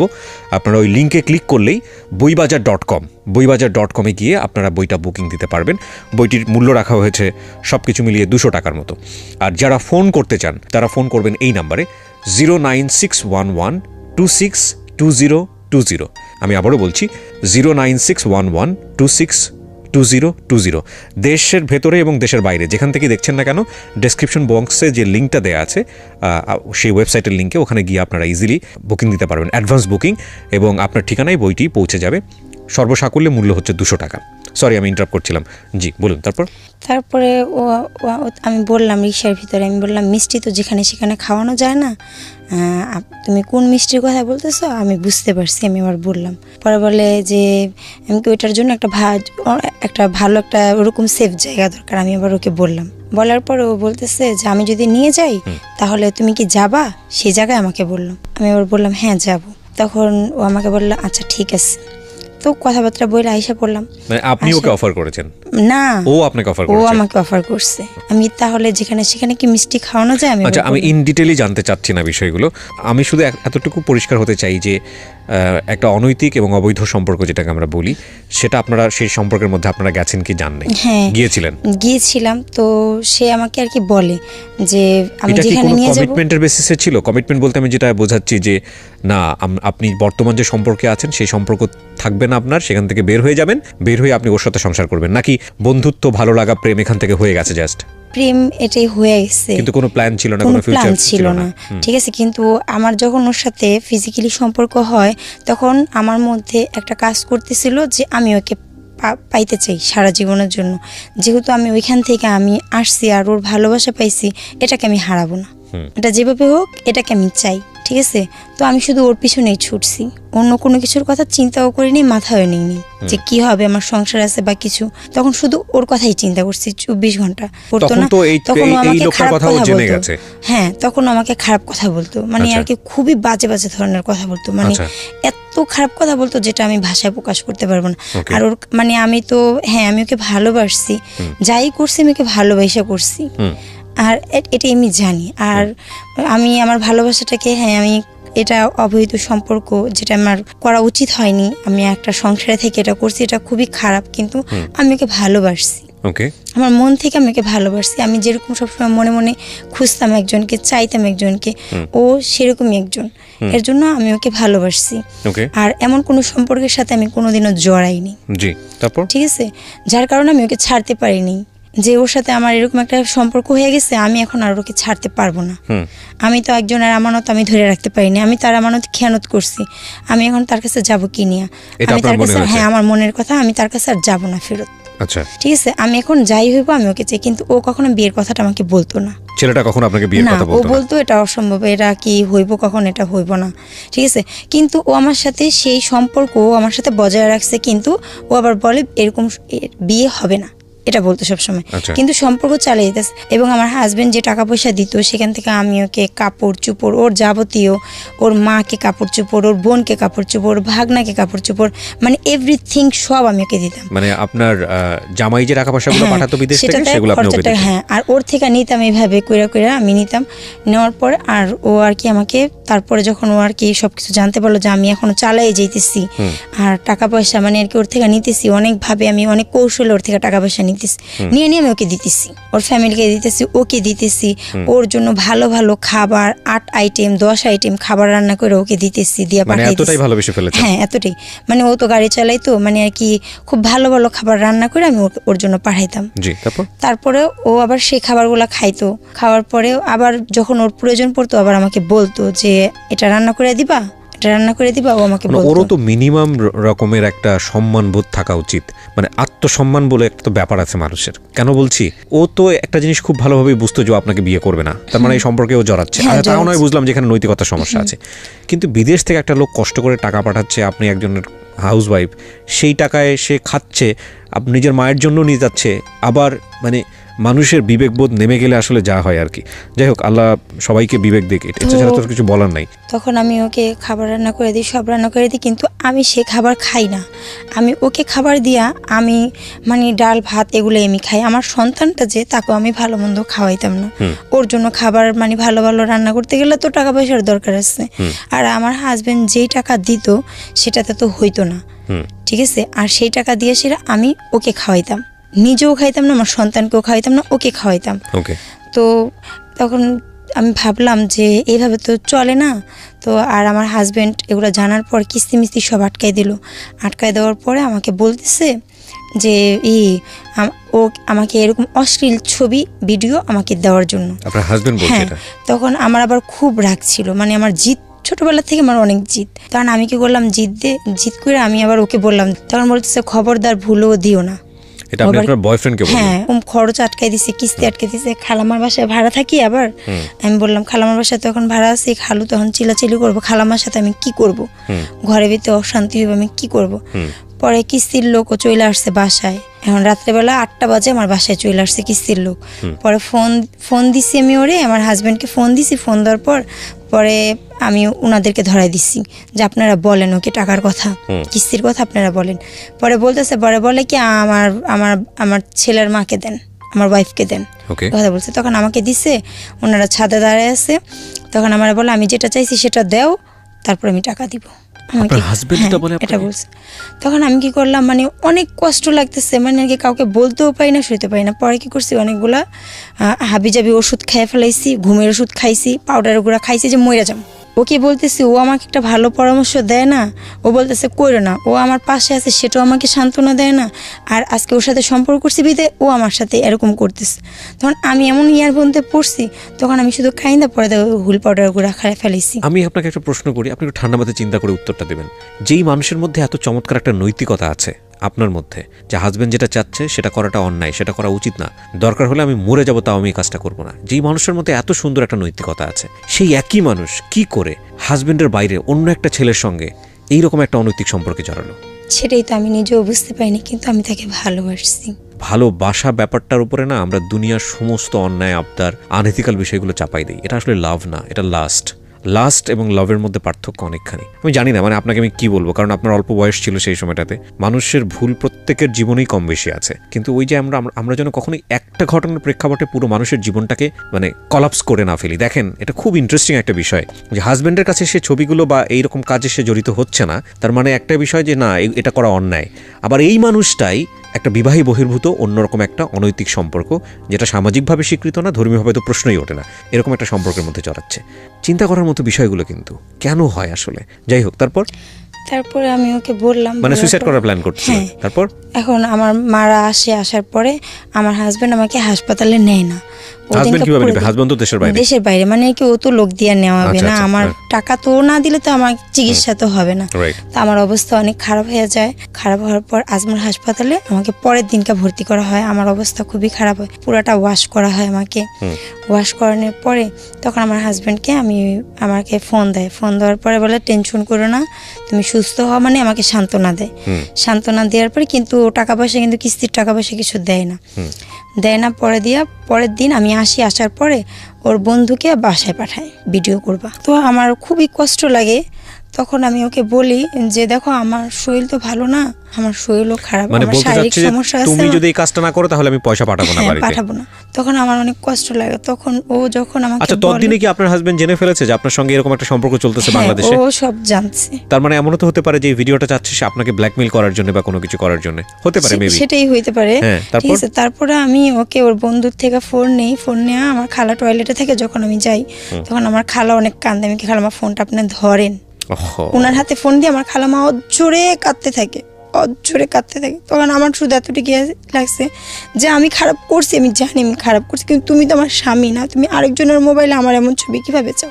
তোমার চাইতে কি একবারও ভাবো না যে সেই ছবিটা যদি তোমার বন্ধু দেখে তুমি যে চাইতেছো? তখন আমার অনেক কষ্ট লাগে। তখন আমি ওকে বলি, ও মানেই না। পরে আমি ভিডিওটা দেওয়ার পর আমার মন চাইছিল আমার পুরো শরীর আমি কাইটা ফেলাই, না রাখি আর কিছু। তখন আমি কি করছি, বিলেট নিয়ে আমার হাতের ভিতরে এমন পুচাইছি, খালি কাটছি। আমার খালামা দেখা ধরছে আমারে, হাত কাইটা ফেলানোর পর আমার মন চাইছিল আমি আমার পুরো শরীরে কাইটা ফেলাই। কেননা ও এরকম একটা জিনিস আমার স্বামী হয়ে চাইছে, আমার মানে আর কি আর সহ্য করতে আমি পারতেছিলাম না, যার কারণে আমি এটা করছি। উন্না দিয়ে আমার হাত পেঁচে মার বাসায় যে আমি কাঁদি আর মারে বলি মা, এগুলো আমার মাকে বলি, মারা সবাই অনেক রাগ হয়। পরে ব্যান্ডেজ কিন্তু করি নেই, রক্ত পড়তেছে আমার হাত থেকে। পরে সেই ব্যান্ডেজ করে দুপুরবেলা কাটি, আমি সকালবেলা কাটি, সেই ব্যান্ডেজ করে আমি রাত্রেবেলা যাই। 2টা শিলি পরে আরও শিলি দিতে চাই। আমি বলে আর শিলি দেওয়া লাগবে না, আপনি ব্যান্ডেজ করে দেন শুধু। কিন্তু দাগগুলো রয়ে গেছে। এই দাগগুলো তো আমি আর সারা জীবন কখনো মিটাইতে পারবো না। আজকে ও এরকম করছে সেটা তো চিহ্ন রয়ে গেছে। এই দাগগুলোর দিকে যখনই তাকাই তখনই ওর ওই কথাটা মনে পড়ে যে আমার সাথে এই জিনিসটা করছে। কত সালের ঘটনা এটা? এটা 2016 সালের ঘটনা। 2016 সাল, ওকে। তারপর তখন আমি অনেক কাদার পরে ও এরপরে তো তারপর ওর সাথে সংসার তো আমার ছিলই। তারপরের থেকে মানে ওই যে সাহস পেয়ে গেলো, কেউ কোনো প্রতিবাদ করলো না, আর আমিও নিরুপায় ছিলাম। ঠিক আছে, ও আমাকে নেবে না, কিন্তু ও আমার সাথে সম্পর্ক রেখেই গেল। রেখে যাওয়ার পরে আর আমি সবচেয়ে বড় কথা, আমি ওকে আমার মন থেকে ভালোবেসে ফেলাইছিলাম। এটা ছিল আমার সবচেয়ে বড় দুর্বলতা, যেটাকে ও ব্যবহার করে আমাকে এই পর্যায়ে আজকে আনছে। খরচের টাকা প্রত্যেক মাসে যখন দিত তখনই আমার একটা করে ভিডিও চাইতো। তো আমার বড় আপা আবার বাহিরে ছিল, জর্ডানে ছিল। তো বড় আপা আবার একটা মোবাইল পাঠাইলো, আমার বলে ওই মোবাইলে, মানে আমি তো মোবাইল চালাইতে পারি না, তো আমাকে বলতো দেখো আমার এটার মধ্যে চাপ দিলে দেখবে সাইডে একটা সবুজ ইয়া আছে গোল চিহ্ন, সেখানে চাপ দিলে ওইটা ঘুরবে আর ভিডিও হবে, তখন তুমি আমাকে ভিডিও করে ছাড়বা। মানে ওই ভিডিওটা যতক্ষণ ঘুরবে আমি আমার ভিডিওটা দেখাবো, দেখানোর পর গোল হয়ে ঘোরার পর ওর কাছে চলে যাবে ভিডিওটা। ঠিক আছে, ও আর কি আমাকে বলতো ফোনে, বলার পর আমি আবার ওইভাবেই করতাম। তো প্রত্যেক মাসে ও টাকা দিত আর এভাবে আমার থেকে ভিডিও নিত। মানে বিষয়টা এরকম ছিল যে তুমি ভিডিওগুলো যদি না দাও তাহলে টাকা পাবে না। মানে টাকা মানে ও ভিডিও দিলে ও টাকা দিত। ঠিক আছে, তখন ভিডিও দিতাম আর কাঁদতাম, খুব কাঁদতাম। কেন কাঁদতাম? যে আমি চাইতাম না আমার শরীরটা ও আর দেখুক, আমার কোনো কিছু আর দেখুক, কেননা আমি এখন অন্য কাউকে ভালোবাসি, আমার এখন ওর সাথে এগুলো আমার মানে সহ্য হইতো না, খুবই খারাপ লাগতো। তো এটা আমি ওকে বুঝাই পারতাম না। ঠিক আছে, আমি শুধু বলতাম আমি চাই না আমাকে আর কেউ দেখুক। আমার মনের ভিতরে আমার ভালোবাসার প্রতি এতটুকু বিশ্বাস ছিল আমার কষ্টগুলা কোনো একদিন ও দূর করবে, এটা আমার বিশ্বাস ছিল।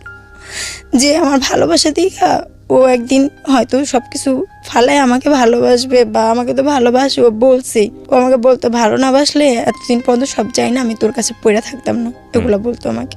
তো লুকায় লুকায় আসতো, ওর সাথে দেখা সাক্ষাৎ আমার বাসায় ও করতো। তারপরে আমি বলি যে এইভাবে তো হয় না, ও তো আমার মূল্যায়নটা ও বুঝতেছেই না। আমি বাইরে চলে যাই, যখন আমি দূরে যাব তখন হয়তো আমার ভালোবাসাটা বুঝবে। তারপরে আমি বাইরে গেলাম, বাইরে বলতে মানে দেশের বাইরে? দেশের বাইরে চলে গেলাম। তখন আপনার হাজবেন্ড হচ্ছে কোন দেশে? ওকে ডিভোর্স দিই। হাজবেন্ডকে তখন ডিভোর্স দিতেন? দেশে থাকা অবস্থায়? দেশে থাকা অবস্থায় আমি ওকে ডিভোর্স দিই। ডিভোর্স দিয়ে আমি চলে গেলাম বাইরে। ডিভোর্সটা আপনি যদি আপনার লাইফে এই ছেলেটা না আসতো তাহলে কি ডিভোর্স দিতেন? না। তাহলে ডিভোর্স দিতেন না? কেন দিতেন না? দিতাম না, এই হয়তো প্রশ্নের ওর কাছে উত্তরটা থেকে উনি অনেক আগেই দিয়ে দিয়েছেন, যারা অনুষ্ঠানটা শুনছেন তাদেরকে বলি। কারণটা হচ্ছে এত সমস্যা থাকার পরেও কিন্তু ওনার হাজবেন্ডকে উনি তখন ডিভোর্স দেয়নি, শুধুমাত্র এই যে তৃতীয় পক্ষ ওনার সম্পর্কের মধ্যে ঢুকে গেল, এই ছেলেটাকে উনি লাভ করে ফেললো নাকি কি ধরনের একটা সম্পর্ক হয়ে গেল, যেটার একটা নাম আছে বাংলায় বলে পরকীয়া। যাই হোক, আমি যদিও এই শব্দটা উচ্চারণ করতে চাই না, কিন্তু এইরকম একটা সম্পর্কে যাওয়ার ফলে দেখেন উনি ডিভোর্স দিয়ে দিল। আপনার বাচ্চার বয়স কত তখন? আমার বাচ্চার বয়স তখন ছিল 4 বছর। 4 বছর বয়স। কত সালে ডিভোর্স দিলেন হাজবেন্ডকে? মানে ওর যখন দিই তখন আমার ছেলের বয়স ছিল 5 বছর। মানে ওর সাথে যখন সম্পর্ক হয় আমার, তখন আমার ছেলের বয়স ছিল 5 বছরই। ওর সাথে সেটা দরকার নাই, আমি জানতে চাচ্ছি কত সালে আপনি ডিভোর্স দিলেন হাজবেন্ডকে? কত সালে ডিভোর্স দিয়েছি? 2017-তে। 2017-তে? 2020 সাল চলছে, মানে আজকে থেকে 3 বছর আগের ঘটনা। হাজবেন্ডকে যে ডিভোর্স দিলেন কারণ কি উল্লেখ করেছিলেন? কারণ উল্লেখ করছিলাম যে আমি ওর সাথে থাকবো না, আমার ওর সাথে আমার মানানসই হয় না। ঠিক আছে, মানে এটা আর কি ইয়া নিয়ে গিয়ে কাজই আমাদের পরিচিত ছিল, ওনার মাধ্যমে আর কি আমি ডিভোর্স। আপনার হাজবেন্ড কোনো রিকোয়েস্ট করেছিল আপনাকে যে না এই কাজটা করো না? কোনো রিকোয়েস্ট। আপনি হাজবেন্ডকে বলেছিলেন যে আমি তোমাকে ডিভোর্স দিতে যাচ্ছি? ওনার মতামত কি ছিল? ও কিছুই বলেনি। হ্যাঁ না, কিচ্ছু বলেনি? ততদিনই কি ও জেনে গেছে যে আপনার এই ছেলেটার সঙ্গে এরকম একটা সম্পর্ক? হ্যাঁ, ও সবই জানছে। আপনি যে তাকে ডিভোর্স দিচ্ছেন, এটা কি আপনি যার সঙ্গে এই ধরনের সম্পর্কে আছেন যে ছেলেটার সঙ্গে, সে কি জানতো? হ্যাঁ জানতো। সে মতামত দিয়েছিল হ্যাঁ ডিভোর্স দিয়ে দাও? না না, সেও মতামত দেয়নি। সে মতামত দেয়নি। তার কাছে সে বলতো তুই একা ডিভোর্স দিছিস, আমি তো দেইনি। দেখেন, সেই কথা বলতো। তো আপনি ডিভোর্স তাকে কেন দিলেন? ঠিক আছে, আমি ডিভোর্স দিলাম, ওকে আমি বিয়ে করব, ও বিয়ের জন্য রাজি। আপনাকে আগে থেকেই বলে আসছে যে আমি বিয়ে করব না। বিয়ে করবে না বলছে না।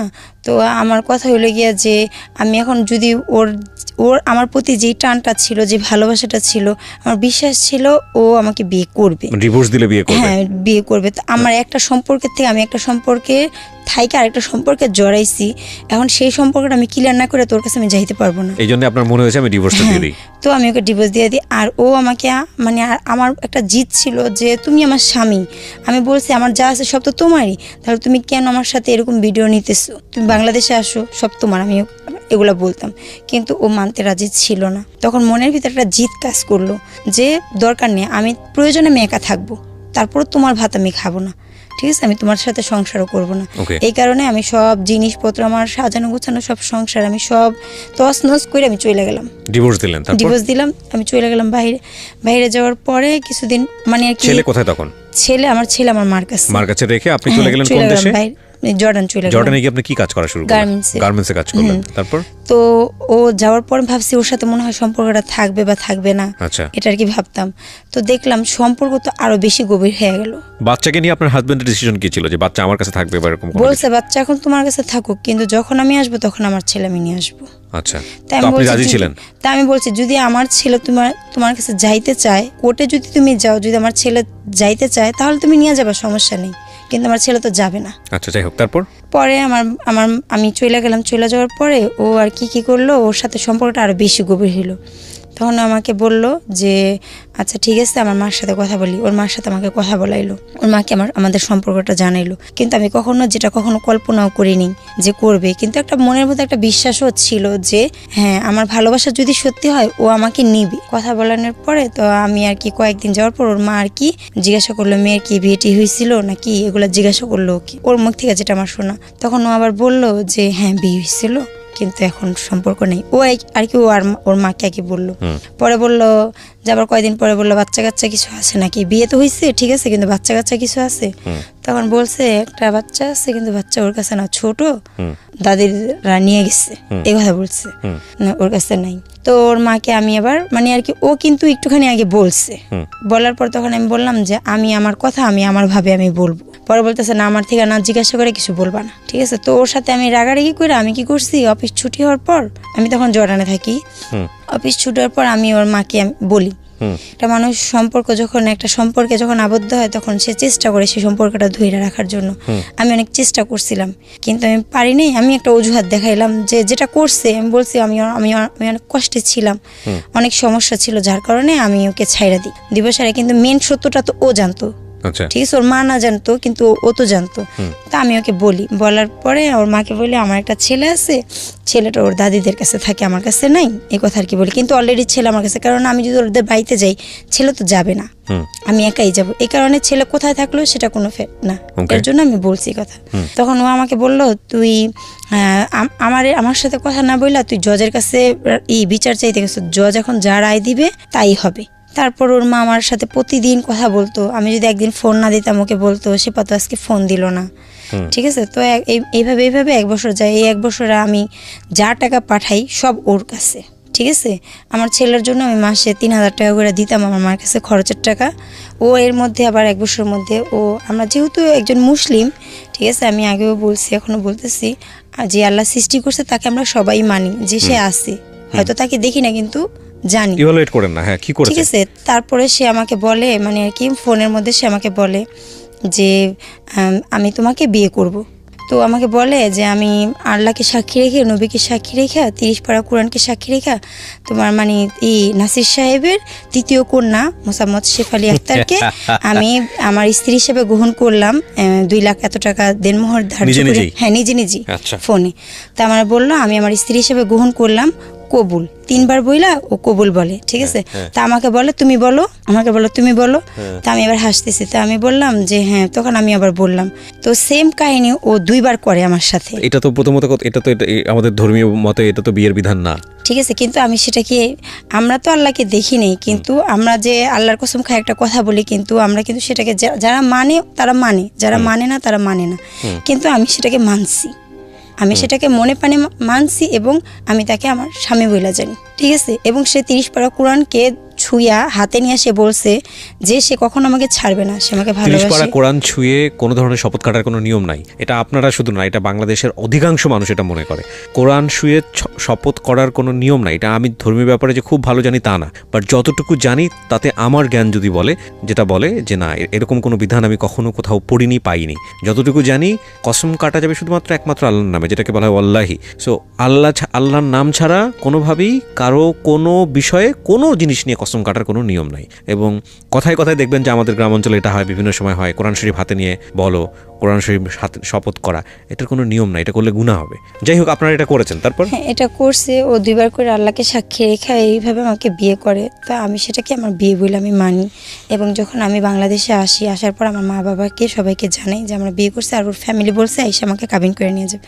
তো আমাকে বলছে যে তুমি তো আমার বউই, আমাকে বলতো তুমি তো আমার বউ, ঠিক আছে। এবং আমাকে নিজ হাতে নাকফুল পরায় দেয়, ঠিক আছে। এবং কোরআন শরীফ আইনা আমাকে কোরআন শরীফও আমাকে দেয়, কোরআন শরীফও দেয় এবং আমাকে নাকফুলও পরায় দেয়, ঠিক আছে। আমি তখন থেকে আমার হাজব্যান্ড তো আমি ডিভোর্স দিয়ে দিচ্ছি ওকে, তখন থেকে আমি আমার স্বামী বলে জানি, ঠিক আছে। যার কারণে আমি ভাবছি এখন আমি এটাকে মানি।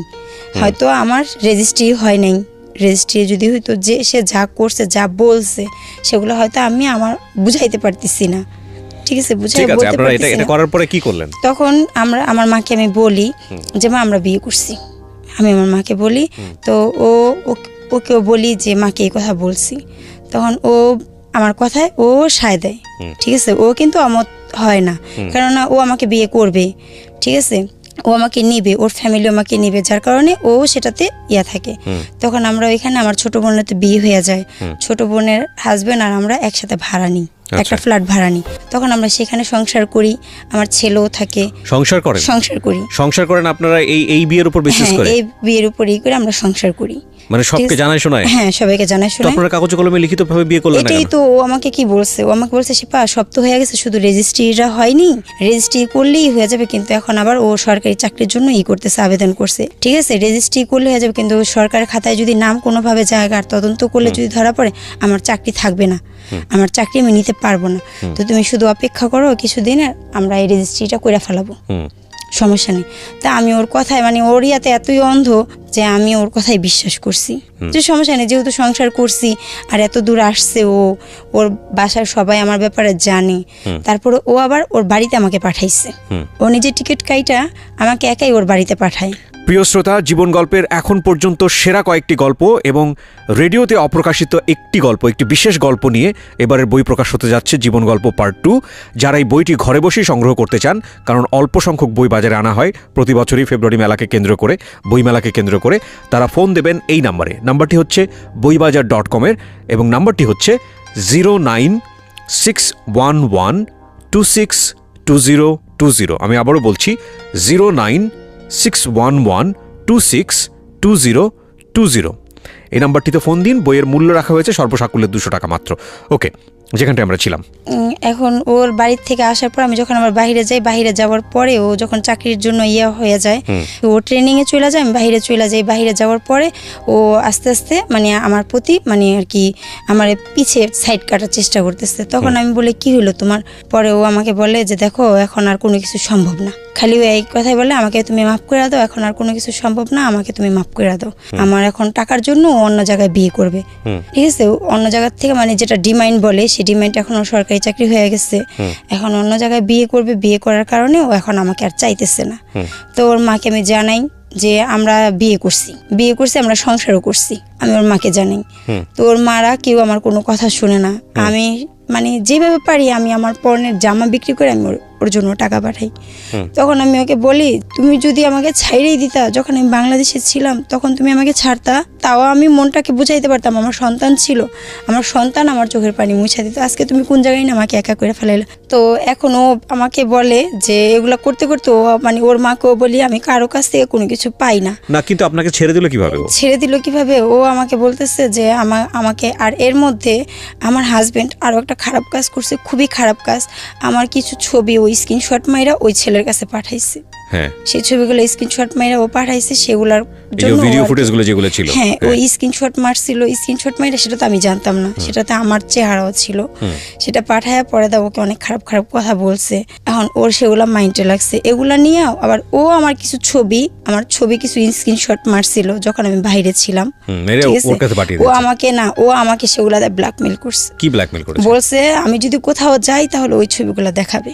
কোথাও যাই বলতে মানে আমি যদি কোনো মিডিয়াতে বা কোথাও ওর ব্যাপারে কিছু বলতে যাই বা আমি যদি কোনো বাড়াবাড়ি করি পুলিশের কাছে যাই তাহলে ও এসে ছবিগুলো দেখাবে। তারপর আপনি জিডি করেন? ঠিক আছে, হ্যাঁ। পরে আমি আসার পরে আমি ওর নামে বাংলাদেশে আসি। আমি পরে যখন ও আমাকে বলে যে আমি কিন্তু সবকিছু ঊর্ধ্বে হয়ে ওকে ভালোবাসি, আমি এখন ওকে ভালোবাসি, ঠিক আছে। দেখেন আপনার ভালোবাসা নিয়ে কতটা যুক্তিযুক্ত সেটা আমি নিয়ে কথা বলবো না। আমি জানি আমি অপরাধ করছি, কিন্তু আমি ওকে ভালোবাসি। আর ওর মারা সবাই আমার কষ্ট একটাই, আমার প্রবাসের টাকাগুলো তারা খাইছে।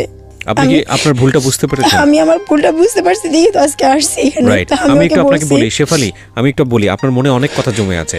আপনি সে কথাগুলো বলার জন্য, হালকা হওয়ার জন্য এখানে আসছেন, কারণ আপনি কাউকে বলতে পারেননি। যার কাছে আপনি বলতে যাবেন সেই আপনাকে বলবে যে তুমি কাজটা ভালো করোনি, খারাপ করেছো, আপনাকে সেই কষ্ট দিবে, এটাই স্বাভাবিক। কিন্তু শেফালির নিজের ভুল বুঝতে পারাটা খুব জরুরি। হ্যাঁ, আপনার একটা খুব সুন্দর সন্তান আছে, আমি জানি স্টুডিওর বাইরে তাকে আপনি বসিয়ে রেখে এসছেন, আপনার ভাই আপনার সঙ্গে এসছে সাপোর্ট করার জন্য। তো আপনি তো আপনার নিজের ভুলটা বুঝতে পেরেছেন, এটাই সবচেয়ে বড় কথা। আপনি আল্লাহর কাছে মাপ চান। আর দ্বিতীয় কথা সেটা হলো যে এই ছেলেটা আপনাকে যেহেতু হুমকি দিয়েছে, আপনি তার নামে জিডিও করেছেন, জিডিটা কবে করেছেন? চিঠিটা আমি 26 তারিখে করে, চিঠি থেকে মামলা হয়। মামলা হয়ে গেছে? হ্যাঁ, মামলা হয়ে গেছে, কাগজ পাঠানো হয়েছে ওর কাছে, আজকে ওর কাছে কাগজ পৌঁছাবে। আপনি জিডির সঙ্গে কোনো প্রমাণ কি দেখিয়েছেন? হ্যাঁ, প্রমাণ দেখাইছি। কি প্রমাণ দেখাইছেন? ওর সাথে ও সবকিছু মিথ্যা বলছে, ও আর কি যার মাধ্যমে। কিন্তু কোনো কাগজ কলম তো নাই, আপনি প্রমাণ কি দেখাবেন? কাগজ কলম নাই, কিন্তু আমার কাছে এখন আমি ওকে সব টাকা পয়সা দিয়ে আমি একদম। কত টাকা দিয়েছেন সবকিছু মিলিয়ে? 3 লাখ টাকার মতো। আচ্ছা, 3 লাখ টাকা আপনার জায়গা থেকে অনেক টাকা। কিন্তু আজকে এই যে ঘটনাটা ঘটলো আপনার জীবনে, বিবাহ পরবর্তীতে এরকম একটা ছেলের সঙ্গে সম্পর্কে জড়িয়ে পড়া, সবকিছু মিলিয়ে আপনার জীবনের শিক্ষাটা কি? আপনি নিজে কি শিক্ষা নিয়েছেন, এটা একটু বলেন তো আমাদের। আমি শিক্ষা নিয়েছি যে আমি ওকে বিশ্বাস করে আমি ঠকছি। আমার মতন কেউ যেন এভাবে বিশ্বাস করে না ঠকে আমার হাতে। আমি যদি চাইতাম তাহলে ও আমার সাথে যে বেমানিটা, যে ধোকাটা করছে, আমি যদি অতটুকু চালাক হইতাম আমি ওকে ধরতে পারতাম তখনই, যখন ওর সাথে আমি সংসার করছি তখনই কিন্তু আমি ওকে চাপে ফেলাইয়া আমি রেজিস্ট্রিটা করে ফেলাইতে পারতাম। কারণ আমরা যেহেতু সংসার করতেছি, রেজিস্ট্রিটা আমি করে ফেলাইতে পারতাম। রেজিস্ট্রি করলে ও যদি আপনাকে মন থেকে না চাইতো? ও যদি একবার আমাকে রেজিস্ট্রি করতো, আমার এতটুকু বিশ্বাস যে ও যেহেতু বিয়ের পর্যন্ত ও আসছে, ও আমার সাথে সংসার করছে এইভাবে, সেহেতু ও আমাকে নিতে বাধ্য হইতো। আজকে আমার কাছে কি হতো শেফালি? না, আপনি আমার প্রশ্নের উত্তর দেন। বাধ্য হয়ে লাভটা কি হতো? ও আপনাকে নিতে বাধ্য হলো কিন্তু মন থেকে আপনাকে চায় না, লাভটা কি হতো? মন থেকে বলে নিতে সে পাথর ক্ষয় হয়, ও আমাকে ভালোবাসে, এটা আমি জানি। না শেফালি, এই জায়গাটাই সবচেয়ে বড় ভুল, এই জায়গাটাই সবচেয়ে বড় ভুল। আইন আপনাকে, আপনার সাথে কেউ অপরাধ করলে সেই সাপোর্টটা দিবে, সেটা আইনের দেওয়ার জায়গা। কিন্তু আপনাকে কেউ আইন কখনোই বাধ্য করাতে পারবে না যে আপনার প্রতি ভালোবাসা জন্মানোর জন্য। যদি তাই পারতো তাহলে পৃথিবীতে ডিভোর্স হতো না, দুটো মানুষের সম্পর্ক এত বিচ্ছেদ হতো না, সবকিছু জোড়াতালি লেগে টিকে থাকতো। এখন আপনি তাকে পাগলের মতো ভালোবাসেন, সেটা ঠিক আছে, কিন্তু সে যদি আপনার সাথে মাস্টার প্ল্যান করে এগিয়েই থাকে যে এটা শুধুমাত্র অনৈতিক সম্পর্ক, এর বাইরে সে আপনার সাথে কোনো কিছু করতে চায় না, তাহলে এই মানুষটা আজ হোক কাল হোক আপনার কাছ থেকে ছুটতো। কিন্তু আপনি সেটা অ্যাকসেপ্ট করতে পারেন নাই, এটাই হচ্ছে মূল বিষয়। না, কেন ও আমাকে বলছে যে দেখ তোর বাপের কি অনেক অর্থ সম্পদ আছে, সেটা দেখে আমি তোরে ভালোবাসছি না, তোর ভালোবাসা দেখে আমি তোরে ভালোবাসছি। এগুলো প্রেমে পড়লে এগুলো উল্টাপাল্টা কথাবার্তা অনেকেই বলে। শোনেন, আমি শেষ বেলায় যে কথাটা আপনার জন্য বলতে চাই এবং আমার শ্রোতা যারা আছে তাদের জন্য যে কথাটা বলতে চাই, যে সবকিছুরই একটা মাপযোগের একটা ব্যাপার আছে। মাপযোগের কেন বলছি? সমানে সমানে দৌড়ালে না সেটা সামনের দিকে যায়। যদি বলি যে একটা চাকা বড় আর একটা চাকা ছোট, এটাকে যদি আপনি দুইটা চাকা যদি এক করে আপনি যদি ঠেলা শুরু করেন, এটা কিন্তু সামনের দিকে আগাবেন, এটা ঘুরপাক খাবে, বৃত্তের মতো ঘুরপাক খাবে। হ্যাঁ, ওই ছেলেটা কোনো না কোনোভাবে হয়তো মনে করেছে আপনি বিবাহিত, আপনার একটা বাচ্চা আছে, সে অবিবাহিত, সুতরাং স্ট্যাটাসের জায়গা থেকে সে আপনার থেকে অনেক বেশি অ্যাডভান্স। আর আপনি তাকে ভালোবেসে ফেলেছেন বিকজ আপনি এইরকমভাবে কোনো কেয়ার বা আপনার চোখে দেখতে ভালো লাগে এরকম ছেলে কখনো কাছাকাছি এতটা পান নাই, যে কারণে আপনি তার প্রতি ফলেন হয়েছেন, ভালোবেসে ফেলেছেন। কিন্তু বৈবাহিক সম্পর্ক জায়গাটা না অন্যরকম জায়গা, যেটা আমি আমার সিক্রেটস বলেন, জীবন গল্প বলেন, সব অনুষ্ঠানে সবসময় এই কথাটা বলি যে বিয়ে সম্পর্কটা শুধুমাত্র ভালোবাসার উপর বেসিস করে আগানো উচিত না।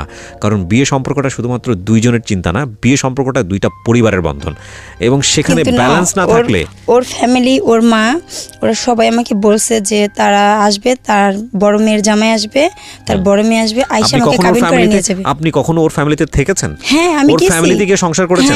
কত মাস থেকেছেন ওর ফ্যামিলিতে? আমি কত মাস না, আমি যাবার আগে ওর মা আমাকে নিয়ে একবার দুইবার যাওয়া না, আপনি একটানা 2-3 মাস থেকেছেন ওর ফ্যামিলিতে? তাহলে আপনি বুঝবেন কি করে আপনার ফ্যামিলি? একদিন 2 দিনের জন্য যাওয়াটা কিন্তু একটা পরিবারকে জাজ করার জন্য এনাফ না। আপনি একটা বিবাহিত মানুষ, আপনার বাচ্চা নিয়ে যখন আপনি পুরোপুরি পরিবারে সেটেল হতেন, কাবিন করার পরে হোক, যাওয়ার পরে হোক, তখন ওটা কেমন হতো সেটা কিন্তু আপনি এই 2 দিনের সম্পর্কে আপনি কিন্তু বুঝতে পারবেন না। তো আমার মনে হয় কি এগুলো একটু যাচাই বাছাই করে যাওয়া উচিত। যে কোনো সম্পর্কে থাকা অবস্থায় অন্য কোনো সম্পর্কে সুইচ করার আগে অন্তত 1000 বার চিন্তা করা উচিত, এবং অন্য কোনো সম্পর্কে সুইচ করার ফলে বর্তমান সম্পর্কটার মধ্যে কাট আপ করার আগেও অন্তত 1000 বার চিন্তা করা উচিত। আমার মনে হয় আজকের এই সিক্রেটস থেকে এই জিনিসটাই আমাদের শেখার আছে। আর সবচেয়ে বড় কথা হচ্ছে, সবচেয়ে গুরুত্বপূর্ণ যেটা, যে এই ভিডিও এগুলো আমাদের জীবনে এখন মানে ভাইরাসের মতো, সবাই এটার মধ্যে ইনক্লুডেড, সবাই মানে এটা এই কারণে জোর দিয়ে বলছি যেটা এত বেশি হয় এই ডিজিটাল যুগে, মানে এগুলো কিন্তু কোনো কারণেও যদি আপনারা একেবারেই ব্যক্তিগত পর্যায়ে legal relationship like husband and ওয়াইফের মধ্যেও যদি এটার যদি চর্চা হয়, তাহলে অবশ্যই আমি মনে করি যে এটার সিকিউরিটি সেই লেভেলে হওয়া উচিত। And the thing is that, প্রথমত করা উচিত না এগুলা, আর দ্বিতীয়ত যদি এটা হয়েই যায় তাহলে সিকিউরিটিটা সেই লেভেলে থাকা উচিত, বিশেষ করে হাজব্যান্ড অ্যান্ড ওয়াইফ বৈধ সম্পর্কের মধ্যে।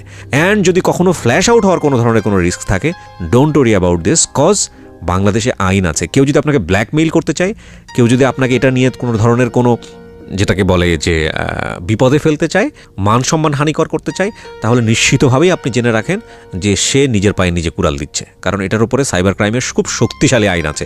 এটা সরকারবাদী মামলা, এটা যেনতেন মামলা নয়।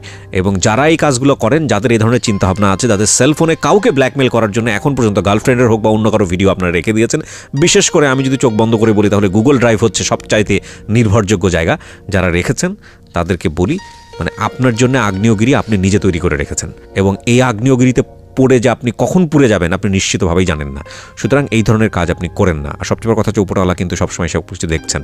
হ্যাঁ, ভুল করলে তিনি ক্ষমা করে দেবেন, সেজন্য পৃথিবী এখনও টিকে আছে। সো আমার মনে হয় এই এপিসোডটা শুনে যদি কেউ এখান থেকে বের হয়ে আসতে পারি, আমরা এই বোনটার দিকে আঙ্গুল না তুলি, আমরা যদি বের হয়ে আসতে পারি এইসব এথিক্সের জায়গাগুলো একটু হলেও যদি চর্চা করি, ইনক্লুডিং মি, আমি সহ, তাহলে আমার মনে হয় যে একটা বেটার ফিউচার পাওয়া সম্ভব। আপনাকে আমি ধন্যবাদ জানাই যে আপনি এখানে আসছেন। আপনি অকপটে মানুষের কাছে নিজের গোপন বিষয়গুলো বলেছেন যাতে করে আপনার মতো কেউ ভুল না করে। সেজন্য আপনাকে আমি স্যালুট জানাই। আপনার কথা বলবার ধরনটাই ছিল ওরকম, দাড়ি কমা বাদ দিয়ে হর হর করে তোরে বলে চলা। কিন্তু অবস্থাভাবে আমার কেন যেন মনে হচ্ছিল তোর ওই পালানোতে তুই পুরোপুরি সুখী না। পালাবার 3টে ভালো কারণ তুই দেখাতে পারিসনি। আমিও সর্বক্ষণ এই আপেক্ষে ভুগেছি, কিন্তু সবচেয়ে স্পষ্ট চিন্তাটা ছিল এই গাজাকে ছেড়ে সবাই মিলে পালিয়ে যাই না কেন আমরা? কেন যাই না, কেন পারি না? তোর অবস্থা অবশ্য ভালো হতে শুরু করেছিল। কুয়েতের শিক্ষা মন্ত্রণালয় থেকে তোকে কন্ট্যাক্ট দিয়েছিল, যদিও আমাকে দেয়নি। যে দুরবস্থার দাবনার মধ্যে আমি গড়াগড়ি খাচ্ছিলাম, যে